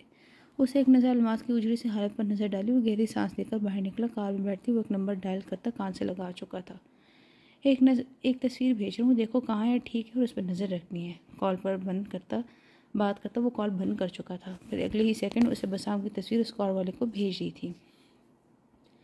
घर का माहौल एकदम बहुत सन्नाटा सा हो गया था। सब अपने ऑफिस जा चुके थे। इज्जत खाने की ट्रे बनाकर मास्क के कमरे में आई तो वैसे ही बेड से टेक लगाई चुपचाप सी बैठी ज़मीन को देख रही थी। अलमास, खाना खा लो, नाश्ता भी नहीं किया तुमने सही से। ट्रे को उसके सामने रखा और ज़मीन पर बैठकर अलमास के साथ ही बैठ चुकी थी। भूख नहीं है अभी, अलमास ने वैसे ही थके थके से लहजे में कहा। इज्जत ने उसे देखा, फिर ट्रे आगे की थी। जब बसाम वापस आएगा वो तो हमसे ही पूछेगा ना कि मेरी होने वाली बीवी का ख्याल नहीं किया आप लोगों ने, जो इतनी कमज़ोर हो गई है। इज्जत ने उसे बातों में उलझाना चाहा। वो आ जाए और कुछ नहीं चाहिए भाभी, वो कुछ वक्त से हमने नहीं आया तो दिल खाली खाली सा लग रहा है। वो कब वापस आएगा? अलमास से एकदम इज्जत के हाथ थामे थी। अलमास, मोहब्बत कभी आसान नहीं होती। इसमें इंसान को छोटे बड़े कुछ इम्तिहान देने ही पड़ते हैं। ये समझ लो तुम्हारी मोहब्बत का इम्तिहान है जिसमें तुम्हें और बसाम को पास होना है। वो अपनी जंग के लिए निकल चुका है, अब बारी तुम्हारी है, और खाना पीना छोड़कर सिर्फ बीमार होगी। इसलिए अच्छी तरह खाना खा लो और दुआ करो जिस मकसद के लिए बसाम ने तुमसे दूर जाने का फैसले किया वो इसमें कामयाब हो जाए, ठीक है? अलमास की बड़ी बड़ी आंखों में देखकर, जिस पर अलमास ने सर में हाँ मिलाया। खाने की ट्रे उसके सामने के अलमास से मुश्किल से चंद नवाले खाए थे। एक बात कहूँ अलमास, उसे खाना खाते देखकर इज्जत ने पूछा। अलमास ने सर में हाँ हिलाकर उसे इजाज़त दी थी। जो तुमने नीचे कहा था ना ज़बरदस्ती रिश्ते वाली बात, मुझे बिल्कुल अच्छी नहीं लगी। हनान ने मेरे से ज़बरदस्ती की, हाँ ज़िद ज़रूर की थी, लेकिन निकाह मैंने अपनी मर्ज़ी से किया था। पहले मैं भी उससे खौफ खाती थी, लेकिन जब मैंने हनान के साथ वक्त गुजारा तो जाना एक नरम दिल उनके पास भी है जो परवाह करना जानता है, ख्याल रखना जानता है। बस उनका मोहब्बत जताने का तरीका थोड़ा अलग है, और जो जैसा हो उसे वैसे ही कबूल किया जाता है। वो गुस्सा करके अपनी फ़िक्र, मोहब्बत और परेशानी कर इजहार करते हैं। और ऐसे ही बसाम के साथ भी कल उनने किया था, लेकिन वो उल्टा मतलब लेकर चला गया। मैं बस इतना चाहती हूँ कि तुम अपने भाई से बदगुमान न हो जाना। अलमास ने समझकर सर हिलाया। इज़्ज़त ने मुस्कुराकर उसे देखा था। शाम का वक्त हो चला था। रात गहरी होना शुरू हो गई थी। सड़कों पर लोगों की चहल पहल आम वक्त की तरफ बहुत ज़्यादा थी। इसी में कोई था जो धीमे धीमे कदमों की तरफ चलती जा रही थी, जैसे बिल्कुल टूट चुकी हो। वो चलते चलते पुलिस स्टेशन के सामने आ रुकी थी। नज़र उठाकर उसे पुलिस स्टेशन का नाम पढ़ा। आंखों के नीचे गहरे काले घड़े बने थे। नाम पढ़कर उसने अपना कदम उठाया था। सामने कुछ इंस्पेक्टर कामों में मसरूफ़ नजर आए। इस लड़की को देखकर सब सीधे हुए थे। वो अजीब से हुलिये में चेहरा दुपट्टे से छुपाने की नाकाम कोशिश कर रही थी। जी मिस, हम आपकी कैसी मदद कर सकते हैं? इंस्पेक्टर अकरम उसकी तरफ बढ़ा था। हनान बहुत हल्के धीमे लहजे में बोला गया था। जी मुझे समझ नहीं है, आप क्या आप ज़ोर से बोल सकती हैं? इंस्पेक्टर अकरम ने कहा था। मुझे हनान से मिलना है। इंस्पेक्टर ने उसे देखा। आप रुके, मैं सर से पूछ कर आया। उसे वो कोई अजीब केस लगा था, जो ज़ाहिरी बात है हनान ने ही देखना था। हनान अपने केबिन में चाय के कप को माथे पर मारता आज और कल के वाक़े को सोच रहा था, जब अकरम अंदर आया और किसी के आने का बताया। भेज दो, मैं देख लेता हूँ। कप रखता वो सीधा होता। अकरम बाहर गया और लड़की को अंदर भेज दिया। वो वैसे ही डरे और धीमे कदमों से अंदर आई और हनान सीधा हुआ। अंदर आते ही उसे चेहरे को खोला तो हनान चौंका था। हानि? वो एकदम खड़ा हुआ था और उसे अजीब सी हालत में देखकर चौंक गया था। और हानि डरे सहमे लहजे से नज़रों से उसे देख रही थी। वो दोनों आमने सामने बैठे थे। हनान उसे माथे पर बल डाले घूर रहा था और हानि हाथों को मसलती चलती जा रही थी। हनान ने उसके लिए चाय मंगवाई थी। खैर, पिलाना तो जहर चाहता था। कितना ही वक्त गुजर गया, लेकिन हानि की तरफ से वक्त ना बोला गया तो मजबूरन हनान को सीधा होना पड़ा। तुम अब मेरे सामने मुंह उठाकर क्यों चले आई हो? बताना पसंद करोगी? हनान की आवाज़ पर उसे सहम कर हनान को देखा। वो मेरे साथ। हनान आगे कुछ बोलती उससे पहले हनान ने हाथ से रोका। मुझे बिल्कुल दिलचस्पी नहीं है सुनने में कि क्या हुआ है तुम्हारे साथ। हनान का रूखा रवैया देखकर हानि फूट फूट कर रोने लगी थी। हनान ने उसे बेजारी से देखा। वो कितनी ही देर रोती रही। अच्छा बोलो, क्या हुआ था तुम्हारे साथ? वैसे माँ बाप की इज्जत को रोन कर जाओगी तो कुछ अच्छा तो नहीं किया होगा। वो वैसे ही नागवारी से पूछ रहा था। हानि ने नज़र उठाकर उसे देखा। वो हमेशा की तरह बेरहम था, लेकिन वो नहीं जानती थी अब वो रहम दिल बन गया है किसी एक के लिए। बाकी के लिए वो वैसे ही रूखा सा हनान था। तुम सही कहते हो, मेरे साथ बहुत गलत हुआ है। मैंने गलत इंसान पर भरोसा किया और उसने मुझे कहीं का नहीं छोड़ा। मैं शादी से भाग कर गई थी सलमान के पास। मुझे एक होटल में ले गया। उसने कहा वो निकाह करेगा मुझसे। 2 दिन में बिना निकाह के साथ उसके साथ रही। वो किसी घर का बंदोबस्त कर रहा था। 2-4 दिन बाद घर का बंदोबस्त हुआ तो मुझे वहाँ ले गया जहाँ हमें निकाह करना था। उसने रुक के हनान को देखा, जो चेहरे पर मुट्ठी बनाकर रखे उसे ही देख रहा था। उसने निकाह नहीं किया, बल्कि मेरा इस्तेमाल किया। उसने हर रोज़ नए लोगों को मेरे पास भेजता था। वो छुपकर जिस्म फरोशी का कारोबार करता था। मैं टूट गई थी, निकलना चाहती थी मैं वहाँ से। कल मुझे ये मौका मिला। मैं वहाँ से बहुत मुश्किल से भाग गई। मुझे सिर्फ तुम्हारा ही ख्याल आया तो मैं यहाँ आ गई। प्लीज़ मुझे बचा लो हनान, तुम्हें खुदा का वास्ता है। हनान के सामने वो गिड़गिड़ाने लगी। हनान ने कितनी ही देर उसका गिड़गिड़ाना सुना। वो आंखों से भीगे चेहरे से उसे मदद नज़र से तलब करी थी। हनान को यकीन आया, लेकिन तरस ज़रूर आया। आखिर वो इसकी ख़ानदान की इज़्ज़त उसके पोपो की बेटी थी। ठीक है, मुझे तुम उसकी डिटेल्स बता दो कि मैं उसको गुरोह को पकड़ूं। अब तुम सेफ ही समझो खुद को। हनान ने तसल्ली करवाई। हानि ने जल्दी से अपने आंसू साफ किए। शुक्रिया तुम्हारा। मशहूर होती नज़र से उसने हनान को देखा। हनान वक्त देखकर अब उठ रहा था। कहाँ जा रहे हो तुम? हानि भी एकदम खड़ी हुई थी। मुझे घर जाना है, हनान ने कैप लगाते पूछा। मुझे भी घर जाना है। हानि फ़ौरन से आगे हुई थी। हनान ने कदम पीछे लिए थे। कौन सा घर जिसे तुम ठोकर मारकर गई थी उस हरामखोर के लिए? हानि शर्मिंदा सी हुई थी। मुझे एहसास है इस बात का, लेकिन मैं कहाँ रहूँगी फिर? उसकी परेशान सूरत देखकर हनान ने आंखें घुमाई थी। चलो तो मैं पप्पा के घर छोड़ दूँ। वो उसे यहाँ बेअसर तो नहीं छोड़ सकता था। नहीं नहीं, वो नहीं रखेंगे। तुम ऐसा करो, मुझे इज़्ज़त के घर छोड़ दो। इज़्ज़त के नाम पर गुस्से से उसे देखा। इज़्ज़त का नाम उसके मुंह से ऐसे बहुत सख्त नागवार गुजरा था। उसके पास क्यों? हानि उसके लहजे से एकदम डरी थी। इज़्ज़त वो अच्छी है, वो मुझे घर रख लेगी अपने। जब तक उसे ये सब ना सोलो हो जाता, मैं फिर सॉल्व नहीं हो जाता, फिर मैं अपने घर वापस चली जाऊंगी। हानि के मुंह से इज़्ज़त का नाम उसे बिल्कुल नहीं पसंद आ रहा था। उसकी इसी अच्छाई का फ़ायदा उठाया और अभी फ़ायदा उठाना चाह रही है। हानि को देखकर उसे गुस्से में सोच ही सका था। तो मिर्ज़ा के घर नहीं जा सकती। वो अब अपने घर नहीं होती। एक हाथ टेबल पर रखा वो थोड़ा आगे हुआ था। फिर कहाँ होती है? हानि ने परेशानी से उसे देखा। वो मेरे साथ रहती है, बीवी है वो मेरी, और मैं अपनी बीवी पे तुम जैसी लड़की की परछाई तक नहीं डालने दूंगा। हानि की आंखें खुली थी और शायद अपने साथ हुए वाकई इससे इतनी नहीं डरी हुई जितना इज़्ज़त के बारे में जानकर उस आंखों में डर आ गया था। क्या वो तुम्हारी बीवी है? उसकी हालत कम ही नहीं हो रही थी कि हनान सीधा हुआ था। वैसे हाँ, मुझे तुम्हें शुक्रिया अदा करना चाहिए कि तुम उस दिन भाग के अगर ना जाती तो इज़्ज़त मुझे कैसे मिलती। वो मुस्कुराया था। इज़्ज़त का ख्याल ही उसे मुस्कुराने पर मजबूर कर देता है। हैरत हानि ने हैरत से उसको मुस्कुराते चेहरे को देखा था। फिर मुझे अपने घर ले चलो, वो इल्तिजा करती नज़रों से उसे देख रही थी। मेरी बीवी मेरे घर मेरी बीवी होती है और मैं अपनी एक्स मंगेतर को ले जाकर उसे इनसिक्योर नहीं करना चाहता। वैसे ही वो समझती कि मैं हनान अख्तर तुमसे मोहब्बत करता हूँ। हानि ने दोबारा हैरत से उसे देखा। तो नहीं करते थे, वो खुद भी हैरान थी इस बात पर। तुमसे मोहब्बत करने से अच्छा बंदा गली के किसी कुत्ते से मोहब्बत कर ले। वो तो मस्कराना हंसा था और हानि ने उसे घूर कर देखा था। पप्पू की वजह से हाँ की थी मैंने, लेकिन मेरा काम इतना आसान किया तुमने। तुम खुद भी भाग गई वहाँ से भागकर, लेकिन जो मेरी अना को ठेस पहुँची वो इज़्ज़त के मिल जाने से पूरी हो गई। दोबारा इज़्ज़त को ख्यालों में रखकर मुस्कुराया था। हानि बिल्कुल चुप अपने हाथ मसलने लगी थी। उसे समझ न आया कि अब वो क्या करे। वो बेचैन सी हो रही थी। हनान ने उसे देखा था, इसकी बेचैनी नोट भी की थी। चलो, जैसे कि तुम मेरी फूफू की बेटी हो, इस नाते मैं तुम्हारे रहने का बंदोबस्त कर देता हूँ। आ जाओ मेरे साथ, वो कहता आगे निकल गया था। वो अपने घर की इज्जत ही समझ रहा था उसे। हानि पहले सोच रही, फिर खुद भी उसके पीछे भागी थी। सब खाना खा चुके थे। इज्जत और मारिया साथ मिलकर बर्तन उठा रही थी। जब इज्जत दोबारा दस्तरखान पर आई थी तो एक नज़र दरवाजे की तरफ देखा, लेकिन नज़रें फिर उदासी वापस आ गई थी। वो कब से इंतज़ार कर रही थी, लेकिन हनान अभी तक वापस नहीं आया था। वो गद्दा कभी कभार देर से ही आता है। अख्तर साहब उसको दरवाजे को देखना नोट कर चुके थे। इसका गद्दा सुनकर मुस्कुरा गई थी। ऐसे तो ना कहे बाबा, वो इतने अच्छे हैं। इज़्ज़त ने मुस्कुराते अख्तर साहब को देखा। वो जानती थी कि सुबह को उन्हें गुस्सा चढ़ा है हनान पे। पता नहीं कौन सी अच्छाई देख ली है तुमने बेटा उसमें, वो दोबारा छिड़कर बोले थे और अब सब मुस्कुराए थे। सब आहिस्ता आहिस्ता अपने कमरों में जाने लग गए थे। रात गहरी हो चुकी थी। इज़्ज़त ने उसे मैसेज किया जिसका जवाब नहीं आया था। वही लाउंज में बैठ गई थी हनान के बिना। उसे कमरे में रहना अच्छा नहीं लगा था। सामने टीवी चल रहा था, लेकिन उसका ध्यान बार बार मुड़ के दरवाजे की तरफ जा रहा था। सफ़ीना एक दो बार आकर उसे रूम में जाने का कह चुकी थी, लेकिन वो मना कर चुकी थी। पता नहीं कहाँ रह गए। मोबाइल पे देखा तो 12 बज चुके थे। मैसेज अभी तक सीन नहीं हुआ था। वो सोफे से लगकर बैठ चुकी थी। तो तुम चाहते हो ये मेरे साथ रहे? लैला ने हनान को ऐसे देखा जैसे वो मजाक कर रहा हो उसके साथ। शायद मैंने 3 मिनट पहले यही कहा था। वो भी हनान था, सीधे जवाब देना कहाँ सीखा था। जानते हो तुम मैं क्या करती हूँ फिर भी? लैला उसके साथ बाहर बालकनी में खड़ी थी और दोनों के हाथ में चाय का कप था। हानि लाउंज में बैठी थी। जानता हूँ कुछ दिन तुम अपने काम को बंद कर दो। हनान ने चाय को घूंट लेते हैं। लैला हंसी थी। लोग मेरे पास आते हैं, मैं उनके पास नहीं जाती। जब वो आए तो मुझे देखना पड़ता है। हनान ने खूबसूरती की वैल्यू बताई। हनान ने गौर ना किया तो वो जल गई थी। ये यही रहेगी जब तक मैं उस ग्रोह को पकड़ नहीं लेता। फिर ये जाने इसके माँ बाप जाने। तब तक तुम खुद को रुको या अपने कस्टमर्स को। हनान ने एक कप दूसरे टेबल पर रखते हुक्म दिया था और लैला ना ही ना कर सकी थी।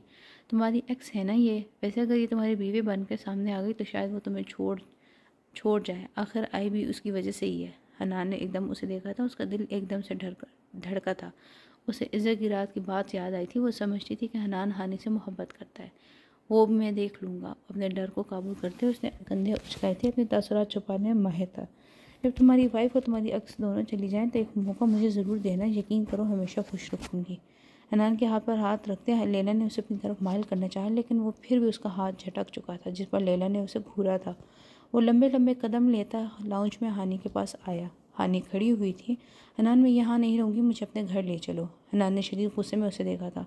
मैं तुम्हें इज़्ज़त के सामने कभी नहीं जाने दूंगा। तुम्हारा मसला हल करके तुम्हें तुम्हारे माँ बाप के पास भेज दूंगा। बाकी तुम जानो तुम्हारे माँ बाप। मेरे घर तुम कभी नहीं जाओगी। वो उसे मैं कहता निकल चुका था। हानि हक्का बकसी उसे देख के रह गई। लैला कदम उठाती सिंगल सोफे पर बैठकर आ बैठी थी।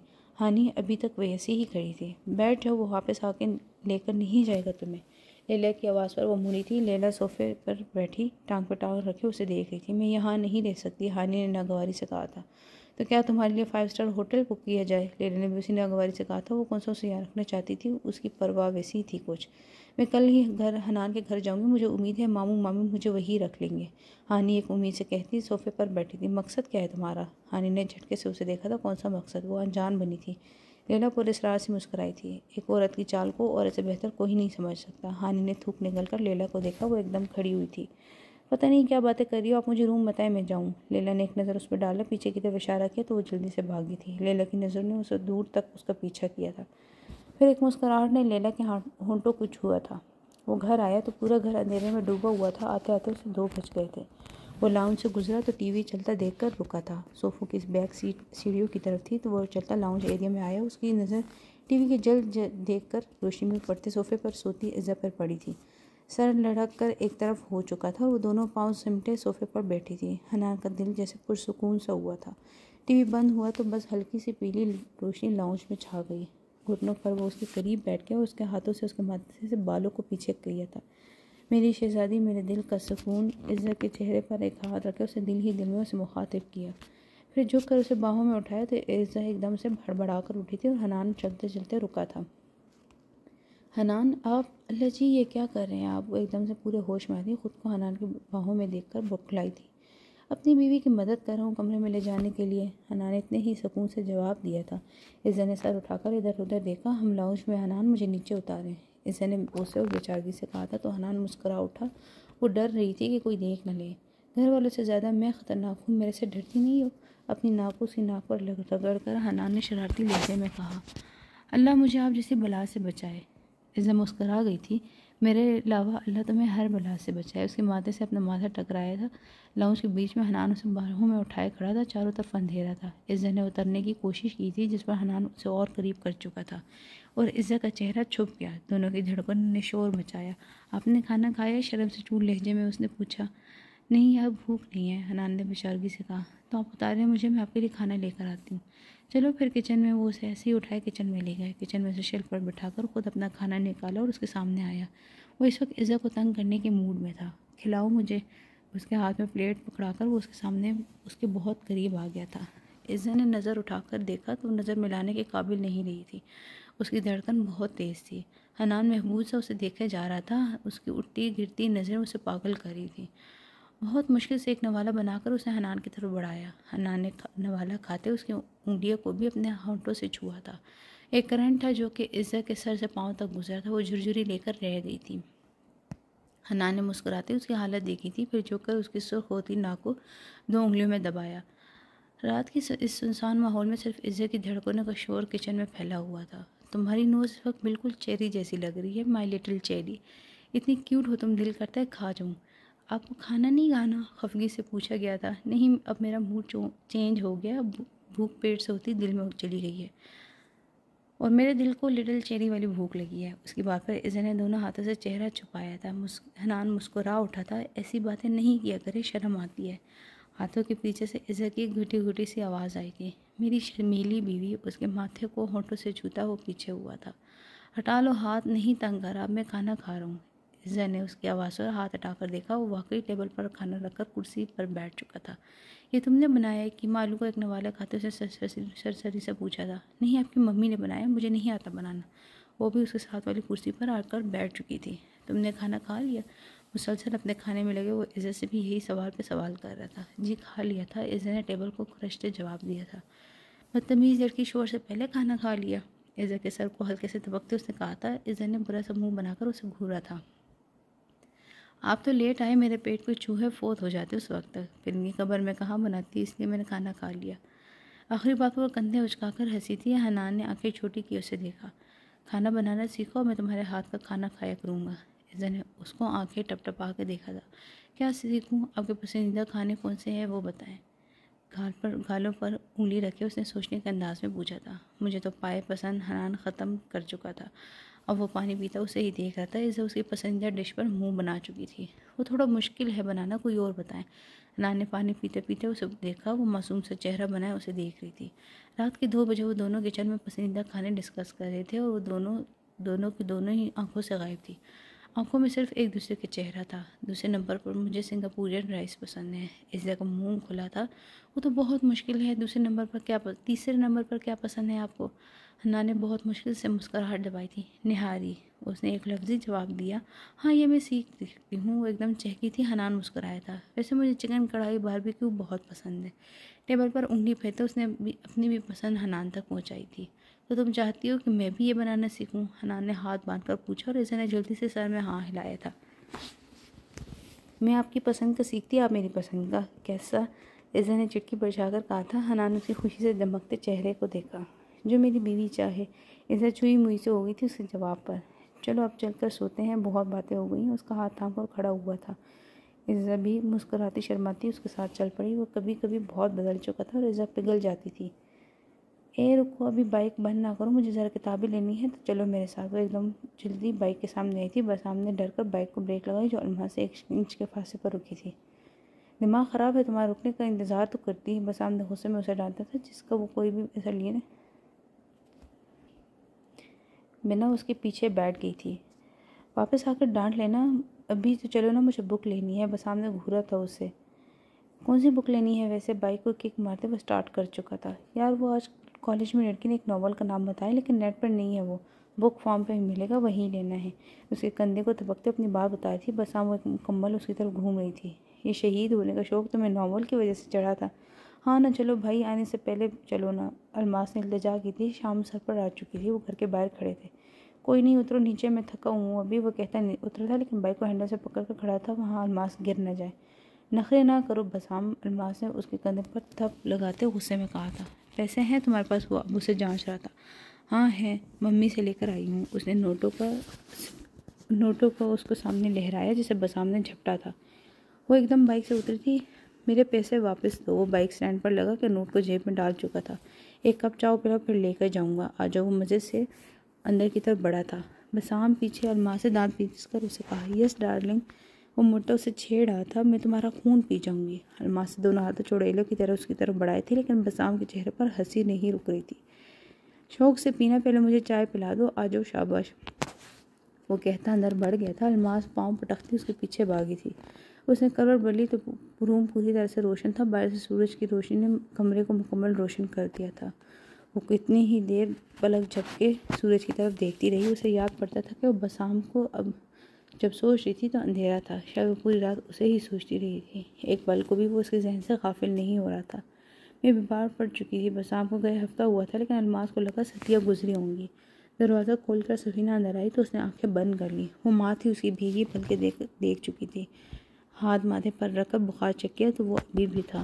एमी, मेरा चंदा, उठो, नाश्ता कर लो, फिर बाबा के साथ हॉस्पिटल जाना है आपको। वो प्यार से उसके बालों को सहलाती उठा रही थी। मुझे कहीं नहीं जाना, बस सोना है बहुत सारा, मुझे तंग ना करो। वो अकड़े से लहजे में कह रही थी। अंदर आते ही हनान और इज़ा ने भी उसके लहजे को सुना। हनान उसे देखने आया था और इज़ा उसका नाश्ता लेकर। हनान ने एक नज़र इज़ा को देखा, जो आंखों के इशारे से उसे आगे बढ़ने का कह रही थी। तबीयत क्यों ख़राब है? वही समझीदा लहजा। वो एक ऐसा इंसान था जिसकी मोहब्बत की ज़ुबान ही गुस्सा अकड़ू लहजा था। उसे नरमी से बोला ही नहीं जाता था और उसकी ज़ुबान में नरमी सिर्फ इज़ा से बात करने के वक्त ही आती थी। इज़ा ने उसके लहजे पर अफसोस से सर ना हिलाया। अलमास ने चादर से सर निकाल कर उसे देखा था। आपको क्या है? वो फिर गुस्से में कहती वापस चादर में घुस गई थी। सफीना ने मुस्कुराहट दबाई थी। वो इज़ा के कहने पर आया था और ना हनान इस घड़ी की किसी की तबीयत झूठे मुँह पूछ ले, बस क्या कोई कहता ये करना वो कर देता था। तमीज़ नहीं सीख रही तुम? वो फिर सख्ती से बोला। अलमास से सर निकाला, फिर उठ बैठ गई। नहीं बेच आई हूँ, तमीज़ क्यों सीखूँ? तमीज़ में आप कहें तो तमीज़ सीख लूँ, आप कहें तो किसी से भी शादी कर लूँ। नहीं करूँगी मैं, बसाम के अलावा किसी से शादी नहीं करूँगी, समझे? वो भी पूरी भरी बैठी थी, एकदम फटी थी। सफीना और इज़ा ने जो सोचा वो उलट गया था। अब दोनों हनान के रिएक्शन का इंतज़ार कर रहे थे, जो अलमास को घूर रहा था और अलमास हनान को। इज़ा और सफीना बस लावे के उबल लाने का इंतज़ार में थे। ऐसे भी क्या सुर्खाब के पड़ लगे हैं उसमें? हनान ने फिर सख्ती से पूछा। आप जो है क्यों मेरे ज़ख्मों पर नमक छिड़कने आए हैं? आपकी वजह से वो गया है। अलमास नागवारी से उसे देख रही थी। सफीना की आंखों में आंसू आ गए, अपनी औलादों को एक दूसरे के सामने खड़े देखकर। उठो, चलो हॉस्पिटल लेके जाऊँ तुम्हें। उसकी चादर खींचने लगा था, जिसे अलमास ने सख्ती से पकड़ लिया था। आप मुझे हॉस्पिटल लेने की जगह कब्र में ले जाने की तैयारी करें। जिस दिन मेरा नाम बसाम के अलावा किसी से जुड़ा, उस दिन मैंने इस दुनिया से रुखसत हो जाना है भाई। उसके आंसू गले में अटकने लगे। हनान ने गुस्से में उसे देखा। बहुत बकवास कर ली। मैं नरमी से बात करूँ और तुम होकर चिढ़ती ही जा रही हो। आप तमीज़ नहीं सिखा रही हैं इसे। अलमास को बोलता बोलता वो सफीना की तरफ मुड़ा था तो वो जो पहले ही रो रही थी हड़बड़ा गई। मेरी माँ को कुछ ना कहे, समझिए आप। मुझे तमीज़ बहुत है मुझ में, लेकिन किससे क्या बात करनी है, उसका शऊर भी बहुत है। वो अपनी बात पर लड़ रही थी। हनान की आंखें गुलाबी पड़ने लगी थी। वो गुस्से में बाहर निकला, पीछे इज़ा भी। हनान रुके। वो तेज़ तेज़ कदम बढ़ाता चलता गया और इज़ा इसके पीछे, वो बाहर तक आई थी इसके पीछे। फिर रफ्तार बढ़ाकर वो हनान का हाथ थाम चुकी थी, जिस पर हनान को रुकना पड़ा। आपको इतनी जल्दी गुस्सा क्यों आ जाता है? इज़ा ने फूली सांसों के साथ दरमियान कहा तो हनान को दिमाग घूम गया। इतनी जल्दी? मैं कितनी देर उसकी बकवास सुनता रहा था। उसकी आवाज़ खुद ब खुद तेज़ हो गई थी। इज़ा ने इधर उधर देखा। आराम से, क्या हो गया आपको? अच्छा चले, कोई बात नहीं। बहन है ना आपकी, उदास है, डिप्रेस्ड है, हो जाता है। वो उसे समझाने की कोशिश कर रही थी। इस हफ्ते से अल्मास अपने बिस्तर से लग चुकी थी, जो पूरे घर को बिल्कुल बर्दाश्त नहीं हो रहा था। छोड़ो मुझे, मैं लेट हो रहा हूँ। उसका इशारा हाथ की तरफ था जो इज़ा हक से थामे खड़ी थी, जिसे वो झटक नहीं सकता था। पहले आप अपने माथे के बल कम करें। उसकी परेशानी सूरत देखकर हनान के दिमाग में शरारत आई थी। ये तो तभी कम होंगे जब कोई इज़्ज़त नामी लड़के का मेरा हाथ माथे को बूसा मिलेगा। इज़्ज़त के गाल गुलाबी हुए, धूप में भी वो कपकपा सी गई थी। अब गुस्से में ये ठीक है, ये ठरकी ना हो जाया करें। एक हाथ हनान के बाजू पर मार कर वो खफकी से बोली थी। हनान ने मोहब्बत लिटाती नज़रों से उसे देखा था। आज छुट्टी का दिल कर रहा है, लॉन्ग ड्राइव पर चले। थोड़ा सा झुककर वो उसके पास हुआ था। इज़्ज़त के गाल के साथ कान तक गुलाबी हो चुके थे। हाँ, ये लड़की पागल कर देगी मुझे। इसकी गालों पर चुटकी बढ़ते वो सिर्फ सोच ही सका था। बोलता तो वो और शर्मा जाती। आप जाएं और आते वक्त अल्मास के लिए कुछ फेवरेट ले आना ताकि उसका मूड बेहतर हो जाए। वो दोबारा परेशान हुई थी। हनान ने माथे को छुआ था अपने। मुझे पता नहीं क्या फेवरेट है उसका। हनान ने लातल्गी का इजहार किया। भाई हैं आप उसके, क्यों इतने बेखबर ले रहे हैं आप अपनी बहन से? वो परेशानी और हैरत से पूछ रही थी। हाँ, जैसे उसे तो मेरी हर पसंद का पता है ना। हनान ने छेड़कर बाजू कर्व को फोल्ड किया था, जैसे उसके देख कर रह गई। चलो मैं चलता हूँ। वो आगे बढ़ता गया, कार का दरवाज़ा खोला, उसमें बैठा और एक नज़र वहाँ जमकर खड़ी इज़ा को देखा। एक हल्की नरम सी मुस्कुराहट ने हनान के होंठों को छुआ था। फिर वो कार आगे बढ़ा ले गए। इज़ा वहीं खड़ी देखती रही। पता नहीं कब ये सब में घुल मिल कर रहेंगे, इसे दिल ही दिल में सोचा था। वो जब से आई थी उसने हनान को सबसे अलग थलग ही देखा था। वो बैठा था और सब में मतलब की बात करता, फिर अपने कमरे में बंद हो जाता था। इज़ा उसे सब के साथ हंसे देखकर बात करते देखना चाहती थी, जिसकी वो कोशिश भी कर रही थी, लेकिन सब बेकार। एक गहरी सांस लेती वो रूम में चली